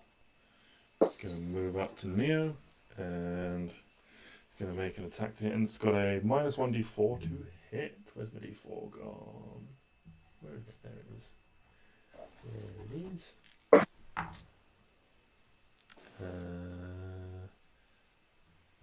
Yeah, so that is a. Oh god, I have to go add and subtract. 21 to hit Neo. 21, yeah, hits Neo. Okay, can someone roll a d4 for me? Oh, I don't like this. I know what this is. 3. 3. Okay, Neo takes 11 damage, and can you reduce his strength score by 3, please? Alright, so what is it now? It's 18. Right, so. Fuck! Strength score's 15. Oh, no! That was a big one. That was a very, very big one. And he takes 11 damage. Takes 11 damage, yeah. Yeah, which therefore means that he needs to make a Makes a con save. Passes. Yeah, he passes. He also gets his own charisma on top of that. Yeah. Bane. Each of these things. Minus 1d4. And roll 3d10 for me. 3d10. Oh, why? Because Neo's going to use the feature I always forget he's got, which is Hellish Rebuke. Oh, Hellish Rebuke. Yes, Hellish Rebuke. 12. Neo, as he gets hit, Neo curses and a fiery eruption. It's almost like radiates off him from the wound, dealing 12 fire damage.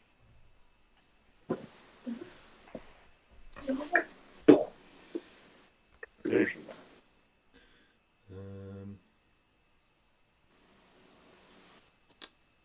That's their turn. We go back to Stix.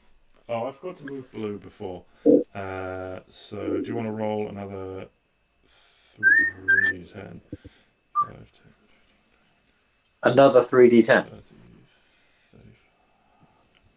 Yeah, I forgot to move blue before, so I'm just going to do that one now, the blue shadow. So roll Yes. 3d10 for me, Stix. It's probably the not a terrible con save, which That means take 9 damage, and it's going to make an attack against Arwen.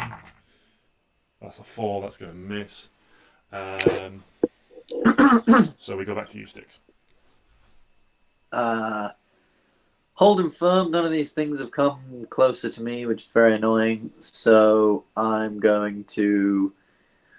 I don't have any ranged healing, which isn't really good. Or at least I do, but the one I do is a concentration spell, and that's not what you really want. So I'm gonna. Why don't you just walk up and Well, oh yeah, I could like walk through you guys and theoretically heal, but no one will heal back? badly right now, and I don't think I can heal the problem that Neo currently has. So I'm just gonna fling flame at the orange. Okay. See. roll there. Bling. Bling. Flim. Yeah, Ah. definitely hits 25. Bling. 14. Okay.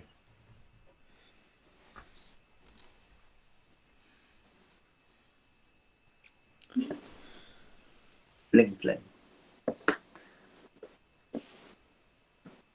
Anything else in your turn? No, I think. I like to think that I'm good. Okay. In which case, this one's going to go 5, 10, 15, 25, 30, 35, 40. 1, 2, 3, 4, 5, 6. Arwen, roll. Roll some damage. Just so It's Hold on. moved 5, 10, 15, 20. It moves 33 It- feet through your spike growth. It is difficult terrain, just letting you know. Okay.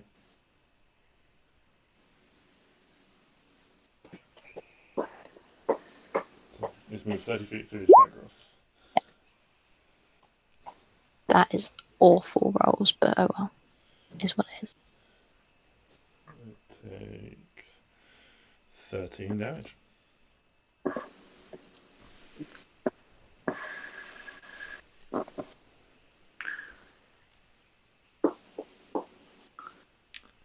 And that's all it can do. Klari. Claret. Shadows and spectres are starting to close in on all sides.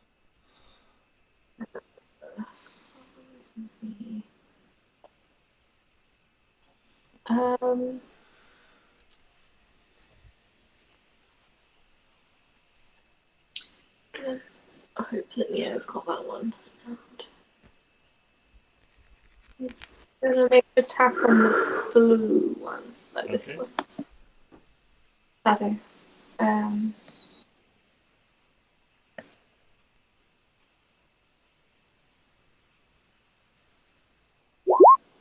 Oh no. Oh, no.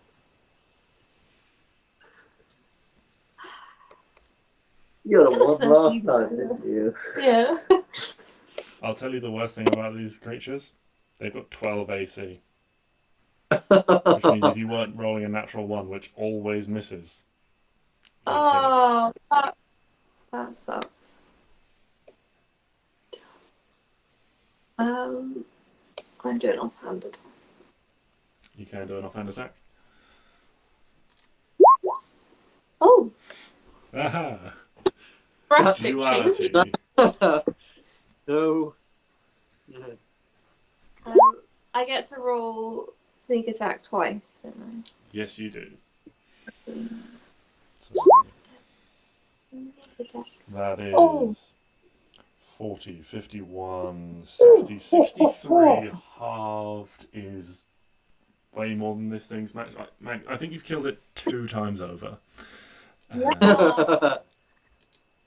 You know, as Oh. you. Hard to pick out the shadow sort of like amongst the light, you know, where it's being like burned away.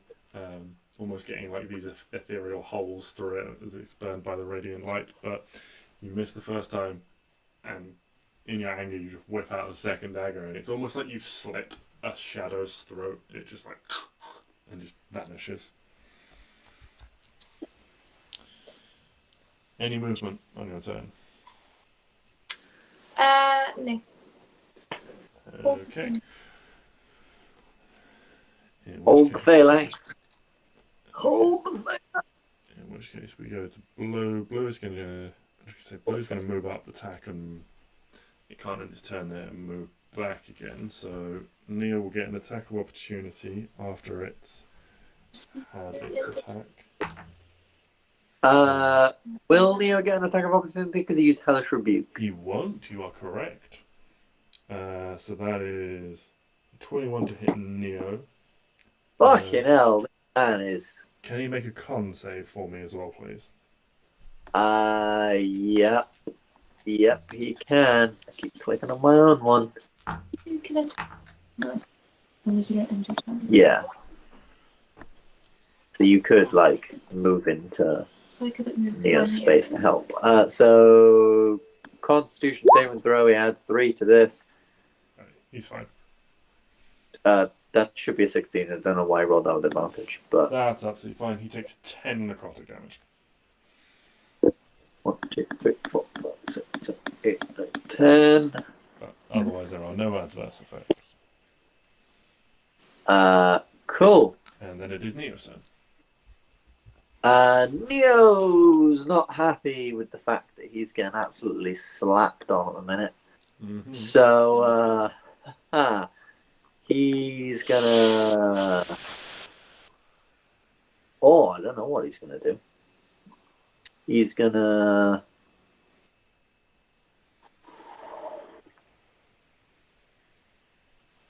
Yeah, just. Oh, can you make another con save actually for Bane? Oh yes, yes. Of course. Yeah. Yeah, that I should have rolled for Bane, but that attack still would have hit with Bane, so it's fine.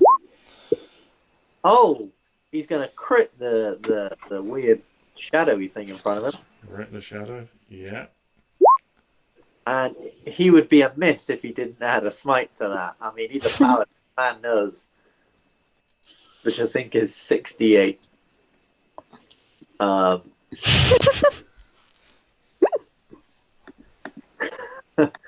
man's a paladin. He knows what to do when you get a smite. So that's 27 plus 15, 37, 42 total. Yeah. And he's got a halberd, so he's got reach, doesn't he? He does. Fuck yeah, he's gonna whack the second one. 19. That'll also hit. And he's going to be a bit more conservative on this one. And he's not going to smite. He's going to poke it. Okay. Because he's out of first slots.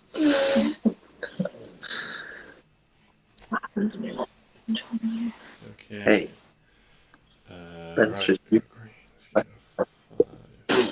also on the last floor of this place, so it's like. 30. Oh. Unfortunately, Green's got exactly the movement speed to get up to here. And make attack against Neo, which is going to hit. Motherfucker! So Neo takes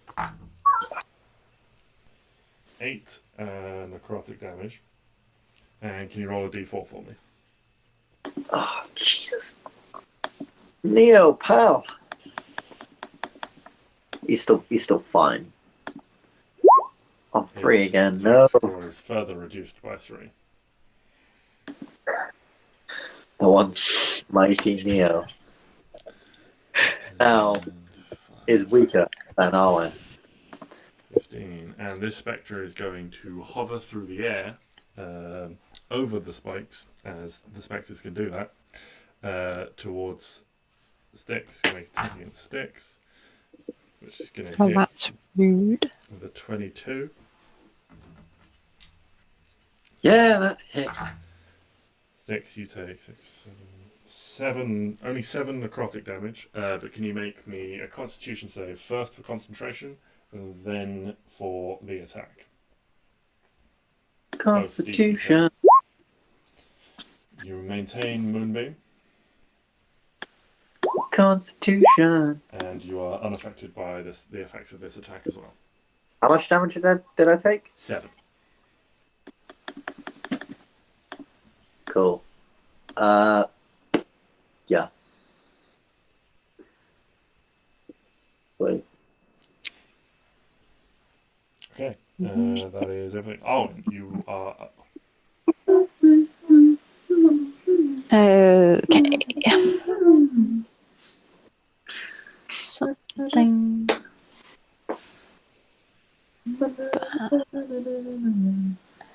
Can I? Okay, yeah. I'm just. Oh, I'm gonna get whacked. No, I'm not. Wait, no, I am. No, I won't. It's fine. Okay. Sorry. I forgot how I worked.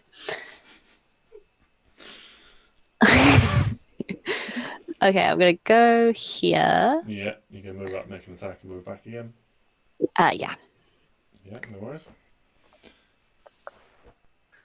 Could do that. No, I'm having fun with my big sword. Fuck.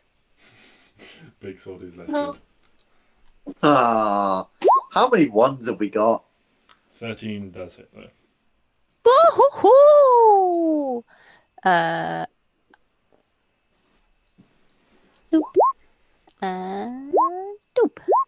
I don't believe this spectre has taken any damage yet. It has not. Yeah. Oh, what? Oh no, it didn't get anything from spikes. No, Fuck. you can see this spectre is like hovering off the ground, where these shadows are almost like the shadow is almost Yeah, drawn out of forgot. the ground, and they have to move through it. Stupid ducks. So that is 10. 10. That sword is not magical, is it? Yes. As in, yes, it is magical, or yes, it's not magical. I think no, it must be magical because it changes into a. That's a mechanical change. Like you have to like twist the handle, and it like separates. And there's like a wire that runs all the way through it.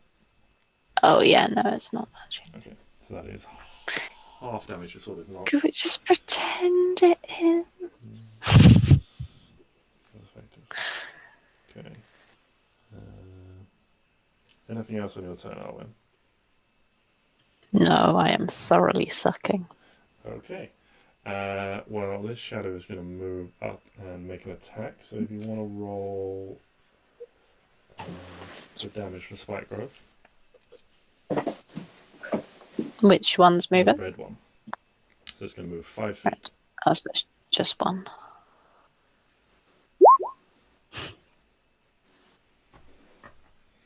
As it moves up, Eat my spikes. it disappears. This patch of Thank darkness God. that sort of looms towards you and then just almost collapses into the ground, into the spikes. It did something good, thank God. Klari, you are up. There is this like of moonbeam next to you, and then shadows and spectres on either side. I am gonna. Where am I? Move forward and attack the green one. Okay. Decker.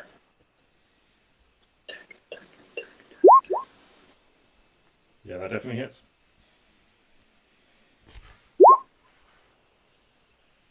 $14 damage. Is it still alive? It is still alive.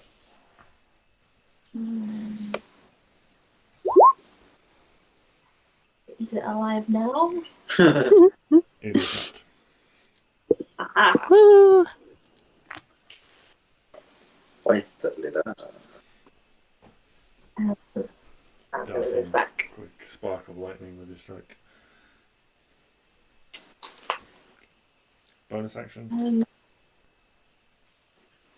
Can I use my bonus action to throw a dagger, or does Yeah. it have to still be No, you can okay. throw. no movement on the?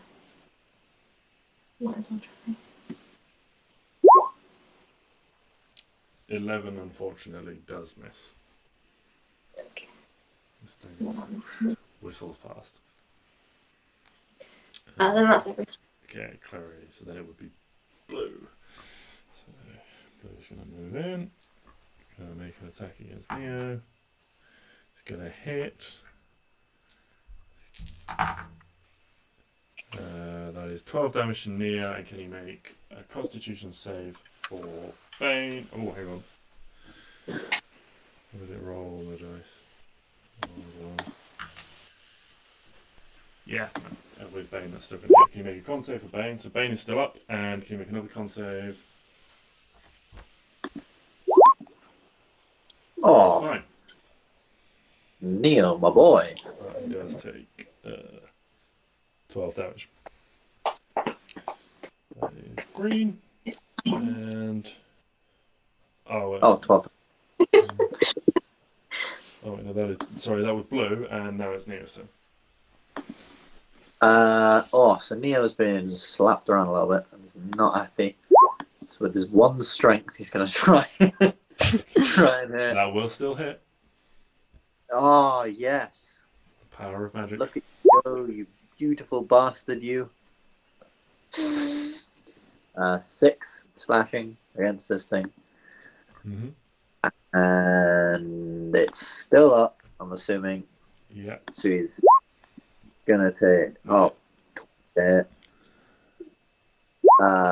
for 3 slashing. And because he's like not got as much strength, Yeah. I think he will smite. Okay. Because he's I thought he couldn't. no, that was just first level spells. He's still got second level spells. Don't you worry, Chantel. He's still able to pull one over the old undead. Just, I think aware of his now weakness. Yes. I think he'll use it to bring himself back to par. Magic. Yeah. Killed him. Even though he's weak, channels his strength in his close quarters to wield a halberd and take down this spectre. Just one remaining. Just a long line of death. Okay. Moving on to green. Green is going to miss you, Stix. I think you're very dear to it. I've just realised I've got orange there, but I haven't got it written down in my initiative at all. I didn't think that one's been stood there this That one's entire just been stood there the entire time. So you know what? I'm going to do that one now as well. Arwen, roll. How many turns should it have taken? Several. Because it needs to take damage for every. It hasn't turn. moved, so it doesn't need to take damage. I think it does when No, it's just stood it's there. only movement that provokes damage on spike growth. Because for every 5 feet you move, you take 2d4 damage. Is the point. It's not going to matter actually, because I've just looked at its health and it will die to spike growth when it tries to get close. So. There we go. it just stood around for a really long time. I suppose I should move then. Oh! Okay, which means Owen is you. So There's sad. one spectre left. Oh, I was rolling wrong. For some of it, I rolled only 1d4 and it was supposed to be 2. Whoopsies. Well, Fucked up. Is it my go? it is your go now. There is one spectre left.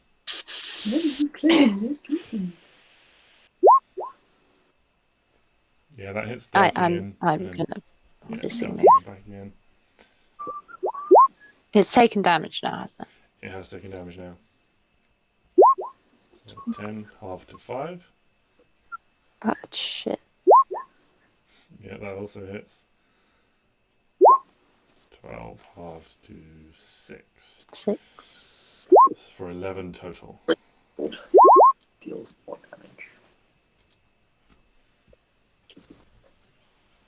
damage. Anything else on your side?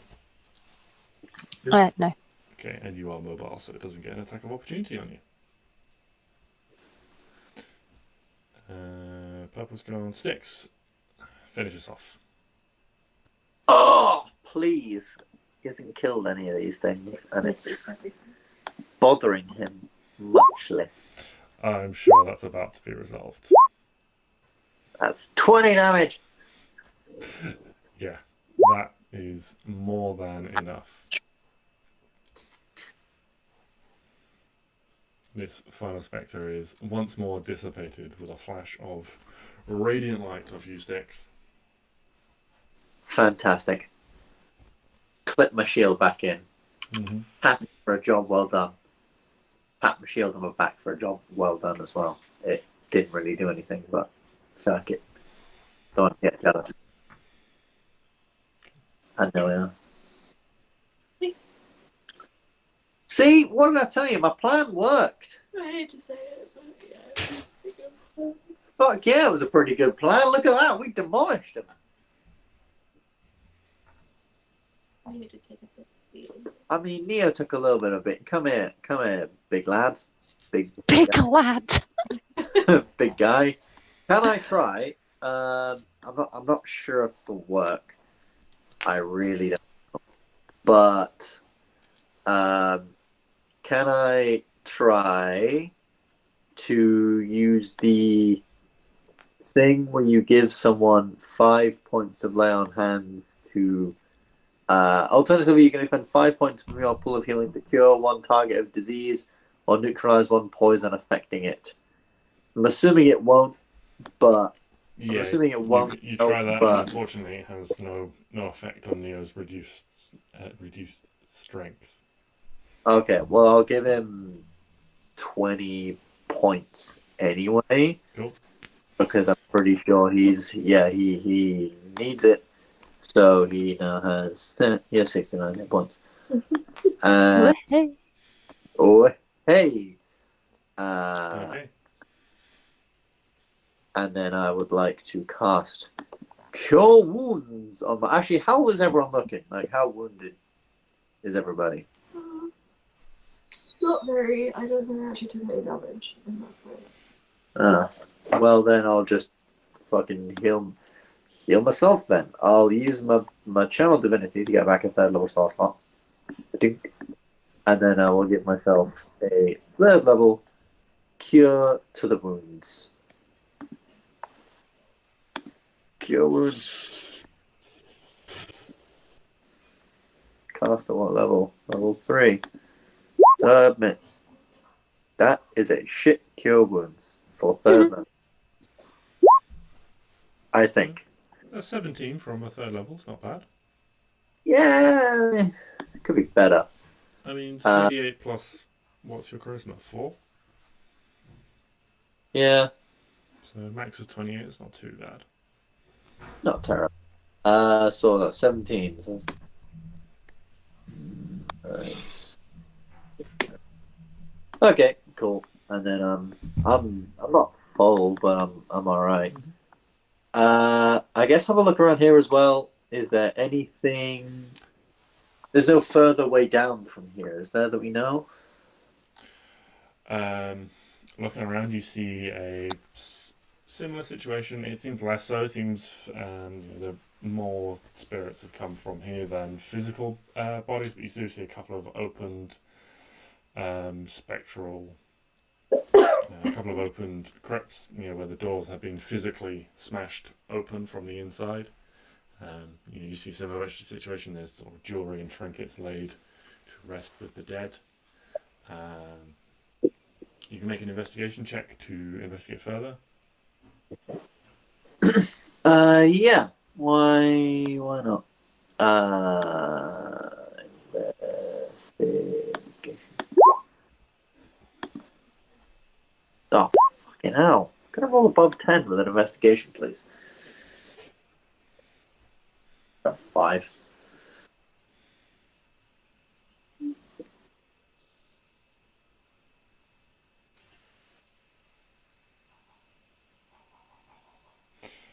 Yeah. The 5, you just see what you see. A few of these things are broken. The situation is much the same on this level as it is above. Don't find anything else of significance down here. Fair enough. You kind of pick up on, there's a couple of piles of bones and things, maybe like on the stairs that you missed on your way down, that you can estimate may have been from a couple of the skeletons that broke open in here and managed to make their way up the stairs, only to be dissipated, and the bones just physically sort of like cascaded back down the stairs. See. Well, and yeah, like I said, there's no, this is the final level, right? It's not like there was any Yeah, you can see actually looking around here, several of the crypts and things are open, not broken open, not smashed open, not damaged in any way. They are just left open and bare, like this has been recently, this has been created at some point and is not full. And because it's not full, they have not had any need to dig a 6th level. Right. So you could easily ascertain that they would have dug one level, and when that level was full, they'd have gone down again and again. But, Yeah. with there being sort of 6, 12, with there being sort of 24 little crypts down here, and then 4 in each of those, you can get quite a lot of people down here before you have to go down a level. Yeah. That's fair. Okay. Arwen, are you still able to use your detect? Detect under the Primeval awareness. primeval awareness. That's it. See if there's still anything in any sort of range to us. Yeah. Mm-hmm. So you expend the spell slot. You take a minute to focus your senses on primeval awareness within 1 mile of your current position. No undead. 1 mile of our position, no undead. I believe that's the range on primeval awareness. Yeah, it is. Okay. And within 1 mile, that's not the cathedral, is it? No, the cathedral is further away than a mile. Okay. I think we did the thing we set out to do down here, anyway. Made it into. So we made it into these crypts, but there was like more crypt.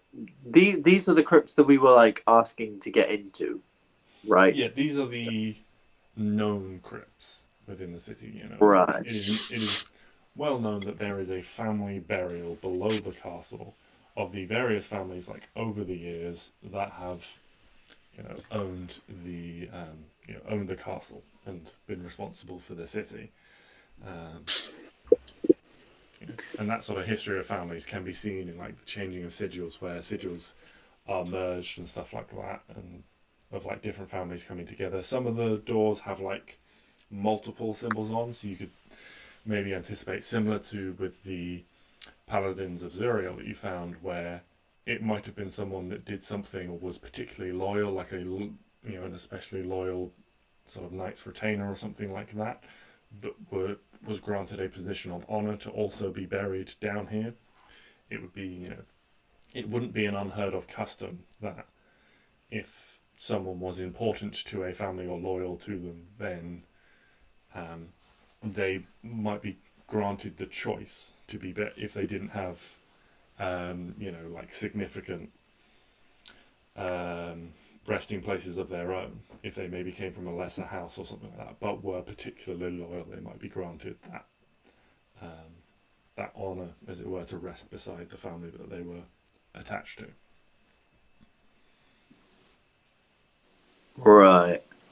So you could probably assume that this pair of paladins had done something significant, probably for the lord or lady of the city at the time, to be granted this honour. And whether they fell in battle and were just was given to them, or whether they were given the choice while alive and accepted it, you don't know. But they might have preferred to be buried somewhere else. But because of the circumstances of their death, they might have been just given this honour because no one knew what else to do with them.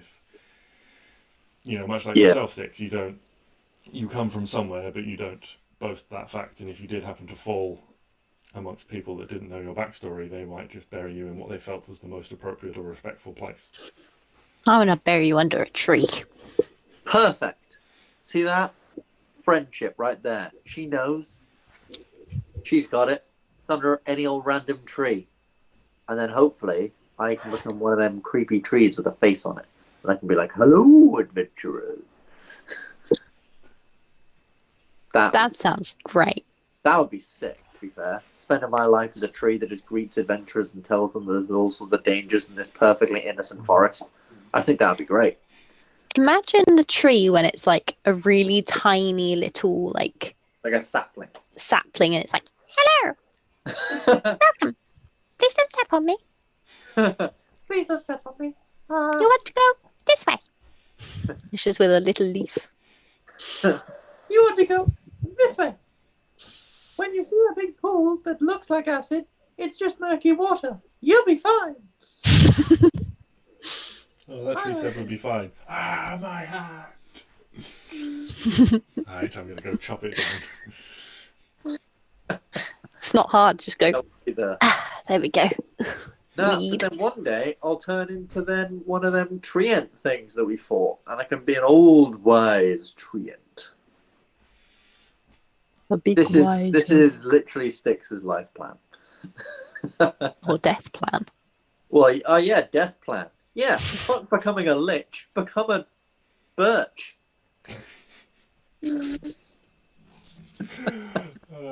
Brilliant. That's going in my notes. You need to be a lich when you can be a tree instead. What is the plan? Okay, here's what I'm thinking for some kind of plan. I weirdly think that this was good. This is a good start. I think we did good here. This undead was clearly restless, and we took them out. Great job. But I'm not convinced that this is all done. This has all been caused by something. It's been started by something. And so I feel like maybe we need to do another one of these night watches kind of things to see if it's truly finished. Can you detect magic? Whoa, going backwards. Can you detect magic for any like writing on any of like the stuff that's kind of raised them? Yeah, I'll the dead? Detect magic again. With Just in case. First spell slot. And just have a slow, proper look around to see if there's anything anywhere that I find that might ascertain. Okay. Yeah. You walk around and you do a loop. Nothing on the 5th level. The only thing you spot on the 4th level is the ring. 3rd level, everything is sealed and contained. No magic there other than this, having moved into this faint aura. There's almost like haze in the air that allows you to see. If you sort of defocus on it, then you can just see normally and see clearly. But sort of like knowing it's there, you just with the detect magic, you pick up an awareness. It's almost like you can focus on it, and it'll sort of thicken so you can see this aura in front of you if you choose to. But nothing there, nothing on the 2nd level. And then you get back up to the 1st level, and this one tomb with this solid metal door lights up with magic. And you walk around this top level, and you don't see anything else lighting up with magic except this one tomb. We didn't open this, did we? We just looked at the front of it. You just looked at the front of it. Is anyone else feeling like we should open it? Really quickly, what did you say the ring school of magic was? It was abjuration and evocation. Either evocation or abjuration, I'm not quite sure. That doesn't raise dead or No, that would be necromancy. Yeah, I thought it did. I just wanted to make sure it definitely wasn't the ring. It might be enchantment. It's probably enchantment thinking about it now, but protect. Yeah, and it doesn't like magic. Like this is the enchantment on the ring is a very low level enchantment. It's not like this is not like a powerful evil ring. And given where it's placed on the 4th level, you figure like if something like that was an issue, it would have been an issue a longer time ago. Whereas this issue has only really crept up in the last month or so that the city has been having these issues. Mm-hmm. Okay, cool. I just wanted to make sure. Yeah. As you stand outside this silver door with these runes glowing in your vision, Stix, almost burning into your vision, stand there looking in. You pose the question to your companions: Should Should we open it? All of a sudden you hear a knocking on metal. Oh. Ew, from inside. Wait, hold on. Like outside Well, or inside? It's knocking. It knocks 3 times, and this echoes through the empty halls around you. But it's the sound of something knocking on metal. From the front door. yeah. Can we tell if it's like on this silver tomb door? Make a perception check. Dink, dink, dink. 16. Yeah, this is definitely coming from within the tomb. But okay. We are not letting out. Well, I didn't let anything out. People are not letting out another vampire. Okay. Here's the thing. Wait, I have an idea. So no, I don't think that would work. I was going to say moonbeam. So shape changes make the save a disadvantage. If a vampire dies, its shape turns into a different form. Therefore, it's a shape changer. Therefore, if it tried to go through moonbeam, it would make the save a disadvantage. And on a fail, I guess it says it reverts to its original form, but it can't because it's a vampire and it's like misty. So I don't know how that would work. But yeah, well, this isn't like an obvious coffin. This is like a silver, fancy ass coffin. I don't know. I think if we could release it and then try and figure out what it is, maybe we can stick it back in there. I feel like we need to know what the fuck this thing is. Because, I mean, maybe I could restrain it with my... No, use my channel divinity. Fuck. No, I could still try and restrain it with an ensnaring strike. Or maybe we could do something. I don't know. How is everyone looking, generally? I'll be fine. Yeah. I know Neo's only got like 1 strength. That's He's got +1 strength. Yeah, +1 strength, but still, like, that'll be okay. I mean, yeah, maybe he can, like, just buff us, I guess. Is he okay about us doing this? You detected no undead. So he doesn't know what's So going on. this person is yeah. alive. Oh, Ew, that's worse.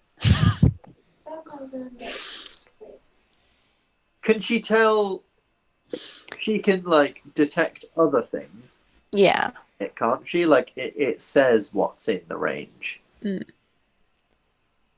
Are there any aberrations, celestials, dragons, not Hugo, elementals, fae, fiends, or undead?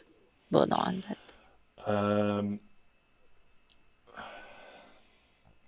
It's odd because you don't get a sense of a clear undead presence. You don't detect undead.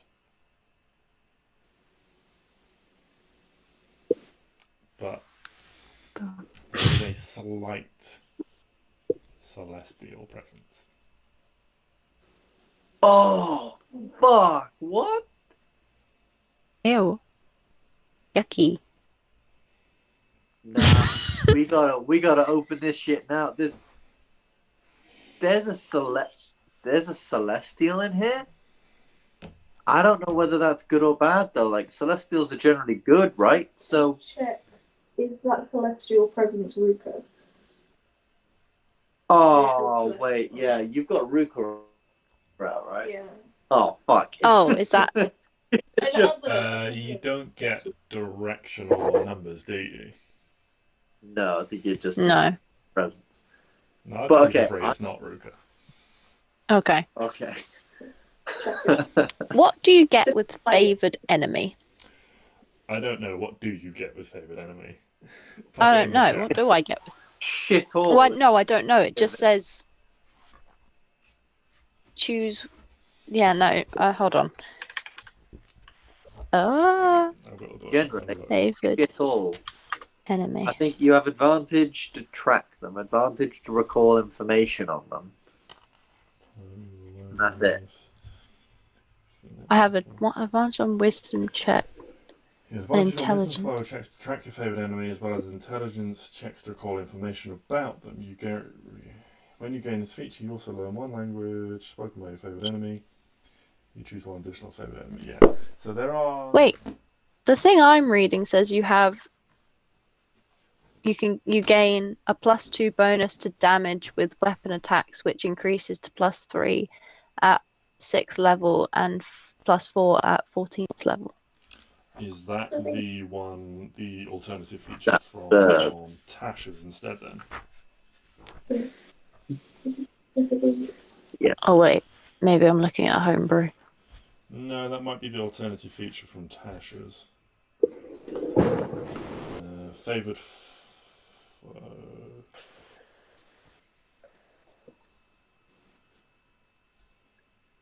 Or it might be the revised ranger?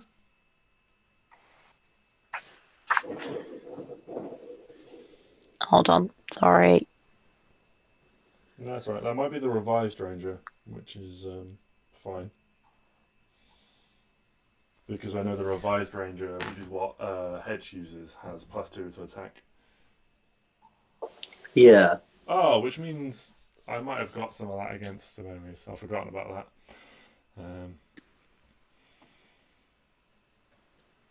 I'll have to remember You that. Probably should have done, but I've also forgotten about my first turn in initiative. I get an extra attack on that when we kicked off this fight as well on Sunday, so I forgot about that. So stop playing new characters does, you forget a lot of things. Okay, so what level am I in ranger? I'm level 5, so I get +3. No, I don't. Oh fuck. Is that? Oh yeah, no, it is ranger level, not overall level, isn't it? Yeah, it's ranger level. +2, that'll do. Well, I've got +2 if it's a celestial.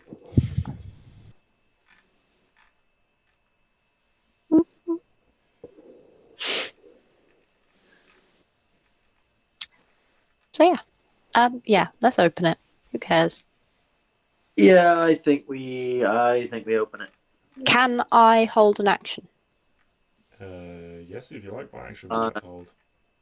Can I hold fairy fire? Or can I cast fairy fire? Do I have to see? I feel like you could cast Fairy Fire, and then when it comes into the Fairy Fire, it would have to make a save. Yeah. But Fairy Fire just gives. But if we fail to save it gets advantage against us. Well, I won't cast it on us. I'll just cast it in front of me. Oh, that's fair. Yeah. And then it can't go invisible if it fails. I don't know if Celestials can go invisible. I'm just covering all bases. Yeah, no, that's completely fair. I would do Moonbeam on the door, but I feel like if it's a Celestial, it's just gonna say fuck you to radiant damage. Hmm. This is coming off. The only thing that Stix knows is that Celestial means angel, or God, or something. I can. Fairy Can Fire I- is not it's not like a continual area. You cast it, and then it affects that area. Yeah, but even if I can't see the area, I can still cast it. If it's like next to the door. Yeah, it doesn't say anything about. It's not a visible area. Let me have another look. Does it say you need to be able to see the area to cast it? Yeah, does it say like a point which you can see? Yeah, it's a target, like a point. Each within object in a 20-foot cube within range is outlined in blue. range. Each It doesn't object say in a 20-foot cube within range. That would anything imply about that you could cast it like behind a through locked door walls. Mm. and through walls, because yeah. So I'm going to cast it through Mhm. the door. So 20 foot inside. I don't know if it's 20 foot big Yeah. or 2 foot. I don't. Yeah, there's like this very faint, like almost like the flash of light, almost like emerges, like very like a couple of like pinpricks around the stone. You can see it light up the inside, and then it darkens again as you cast fairy fire. Okay. Also, can I quickly, just to inform everyone, can I make some sort of check to tell people what the hell a celestial is like? Yeah. Because all Stix knows is angels. Yeah, you can make an intelligence check. And I get advantage on it.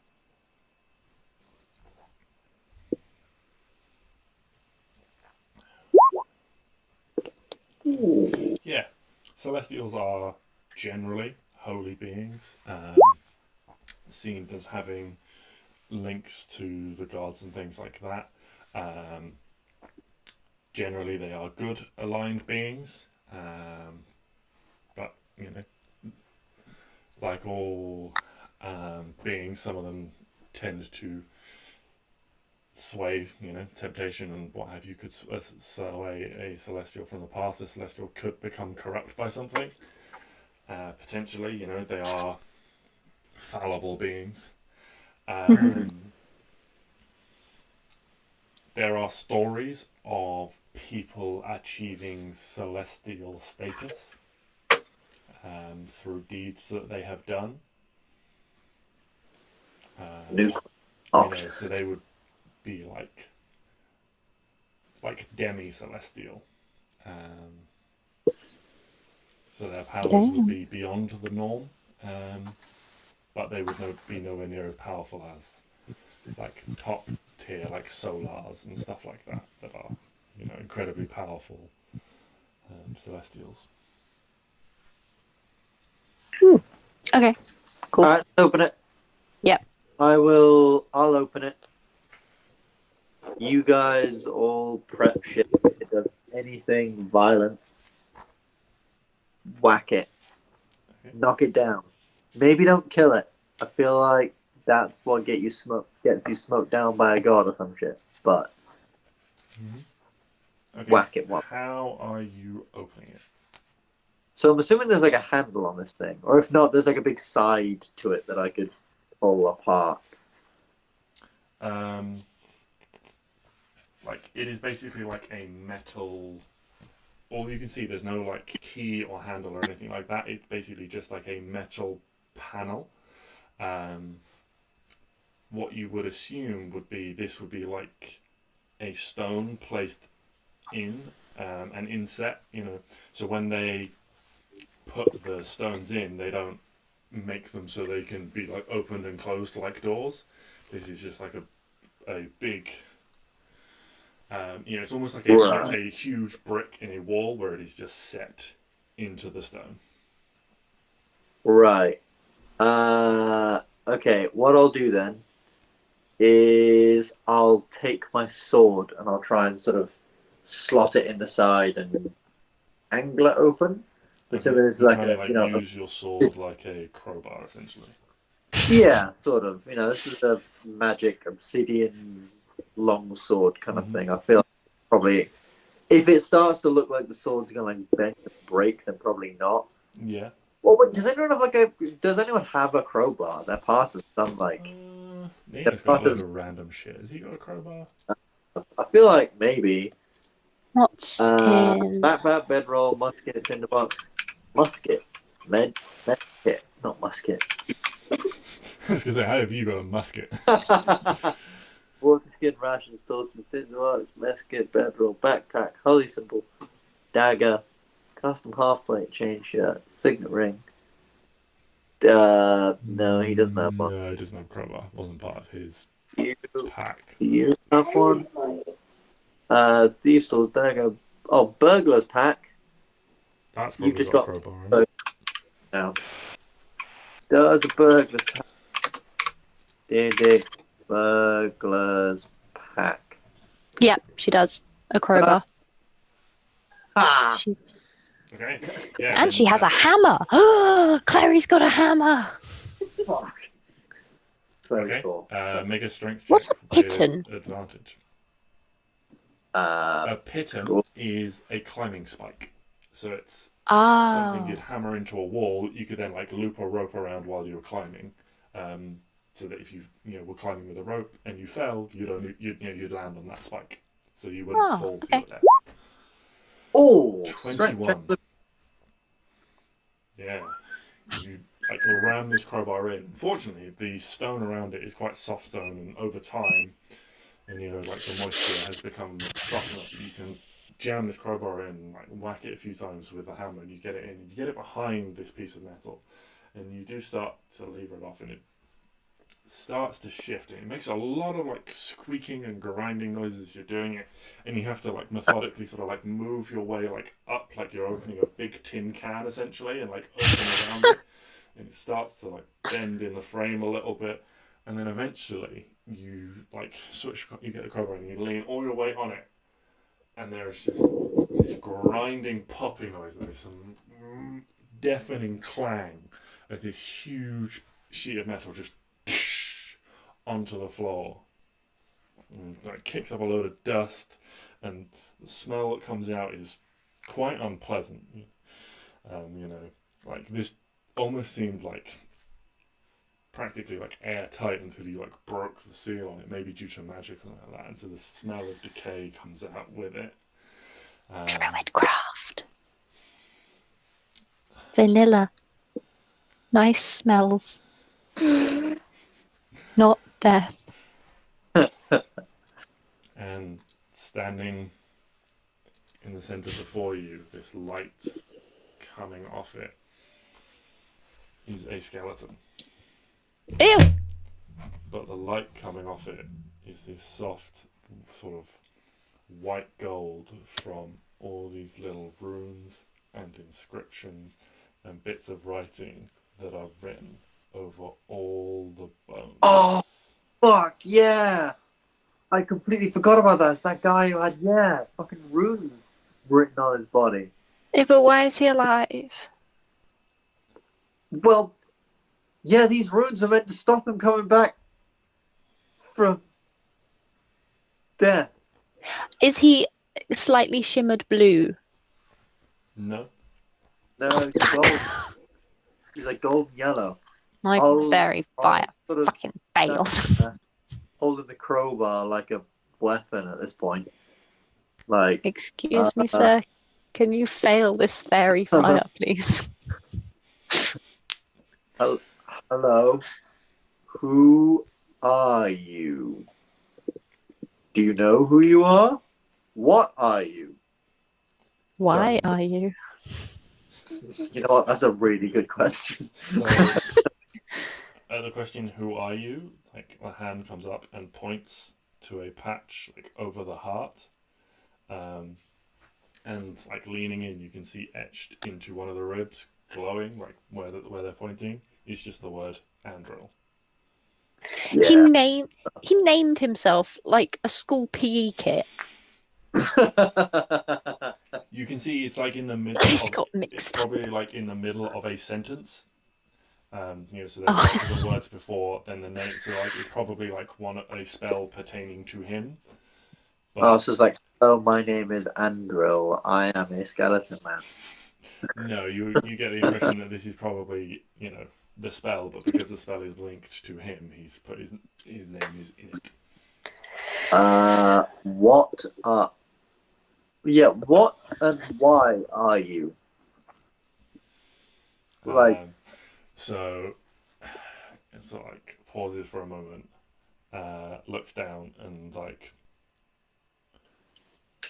points to a patch on his arm that you can read, and like carved into the bone in the arm is like a bit of scripture, and the bit that he points to reads "Defender and Shield," and Okay. Defender and Mr. Defender and Shield. Does anyone have some Gonna need paper? Yeah, we're gonna need a lot more than this because I don't know if you know this, but a lot of spirits and undead have been coming alive down here.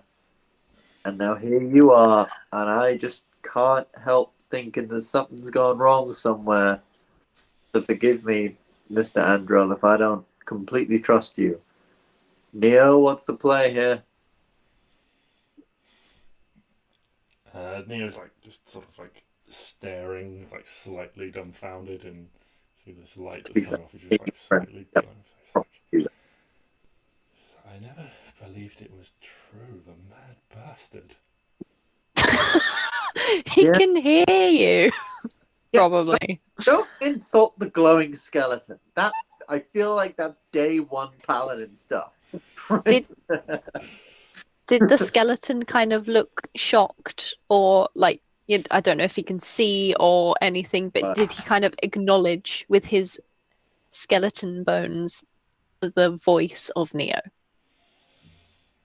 Yeah, like again, like the head just sort of like moves across, and like it's quite hard to tell, because he hasn't got any eyes or anything like that, just empty sockets. But the head turns. Excuse me, and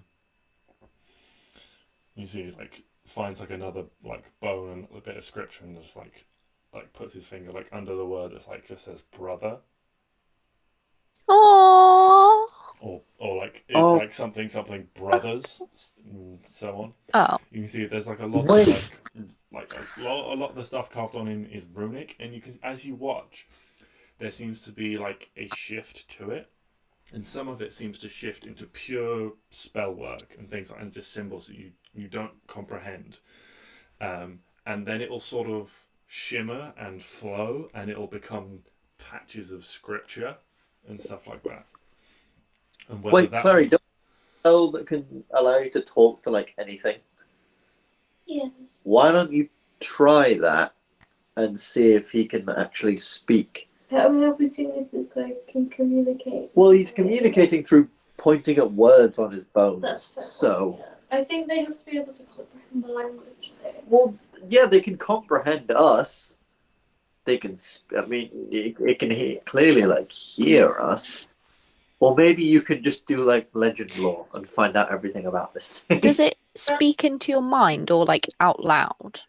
It doesn't make any noise. It's literally pointing to words. Yes. No. I mean the spell. Oh, right.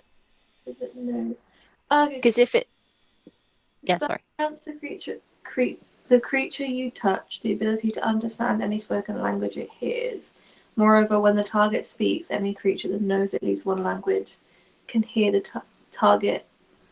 Oh, can hear the target understands what it says. I shouldn't read that. That's Yeah. a problem because it But can't it's okay, speak. that's Yeah, it needs to speak. It cannot. Can What it? about that? Can?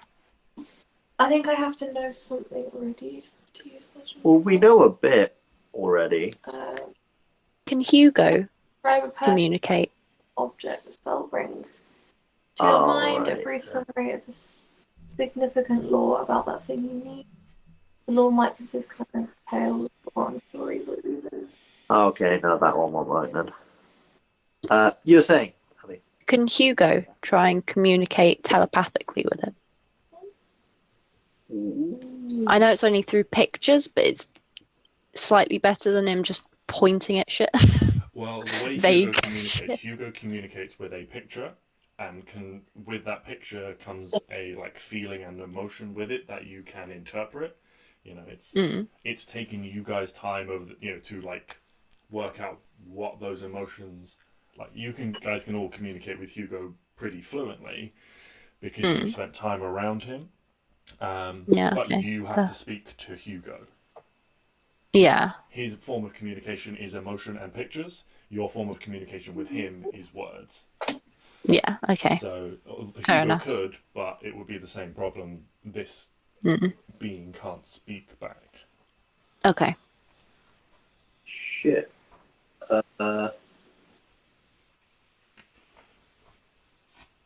That is true. What? Why? Oh no, you said why he was here. Protect. How are you alive?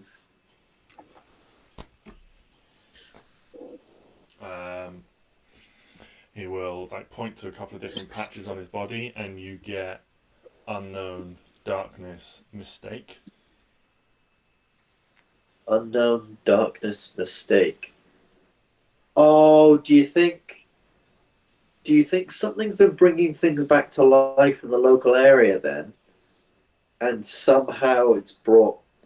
Because, Neo, didn't you say some of his symbols are meant to protect him from being undead? So clearly... I mean, yeah, that was like kind of like the rumor that he was like fully protected against becoming undead, but no, he's celestial. I mean, you know, it's like he's standing and walking, but he wasn't like anything downstairs. He's not being aggressive. You know, and this skeleton is literally just standing still until you guys say something, and then it just points or it like slightly moves its head to like see to like focus on who's speaking. So it's perceiving you in some way, and it can hear you, and it's answering your questions like an intelligent being. So it doesn't, you know, and you have this celestial presence from it, so it would be an assumption you could make based on that whatever he's done to himself and whatever celestial power is within him has potentially, I mean, he's still been brought back, but he has retained his presence of mind. Right. Oh, maybe he could fill in some gaps in Neo's memory. Maybe? Although, I don't know how he... God, I don't know how he'd do that. This is all very confusing. once he can communicate. So we've got undead downstairs and this guy who is alive again. But he's not undead, he's celestial. But somehow he woke up. Maybe that's the thing. Maybe it's not necessarily things making things undead, but it's just waking the dead. And obviously, because this guy was celestial and has protection from being undead, he woke as a celestial, not as an undead thing like the rest of the things. But he still woke up, is the point. Would you like to go back to sleep, sir?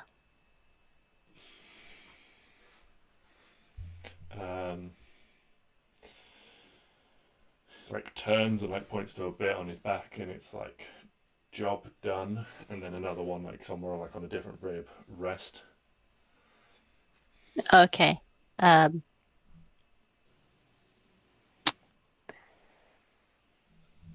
What if I dispel magic on him?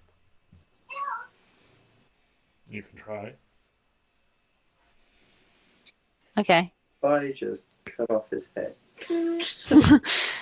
I feel like I car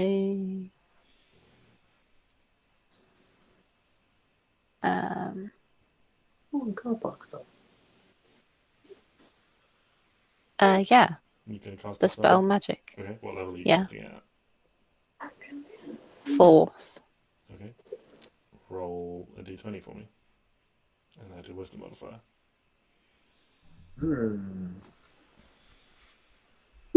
Oh, can I cast it again, please? Yeah, you can try. Excellent. I'm casting it again.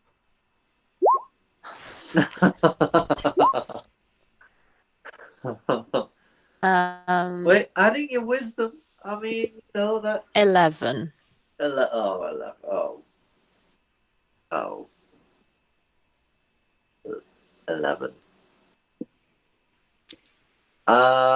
Should I just bonk this guy over the head? Wait, did it work? Did it work? No, it did not work. Would be very surprised if this guy went through all of this like pain to have these engravings done on his bones for just like a really average dispel magic to just stop. Average? Well, Excuse me. it was 11. Excuse me.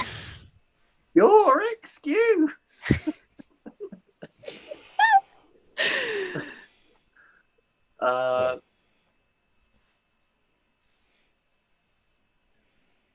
What about a level 3?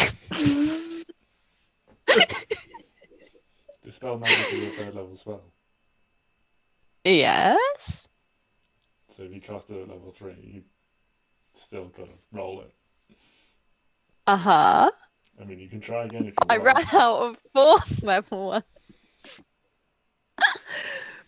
I'm just covering all bases with this. I use Divine Sense pretty quickly. Okay. He is the Celestial, right? Yes. He is a. Okay, cool. Right. Okay, we weren't missing something from. Like he was secretly undead, and there's another Celestial. So okay, cool. So Okay. I guess send you back to sleep now, sir. And I don't know whether I want to just put him back in. Put him back. Unknown mistake. What was it? What you said? Unknown something mistake. Or Yeah. unknown mistake sleep. I can't remember what that something is or was. You asked him why he was there, I think. Yeah. Yeah, I can't remember what the third one was, but it was like unknown and like mistake, which you could take to mean that he doesn't know and he thinks something went wrong. Yeah. Do you? Huh. Is there anything you could tell us about? Is there anything you could maybe tell us about the current situation that's going on? Like that he knows. Oh, I don't know.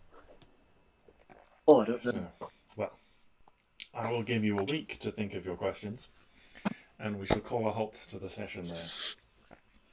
Yes, for 11. I'm knackered. Yes.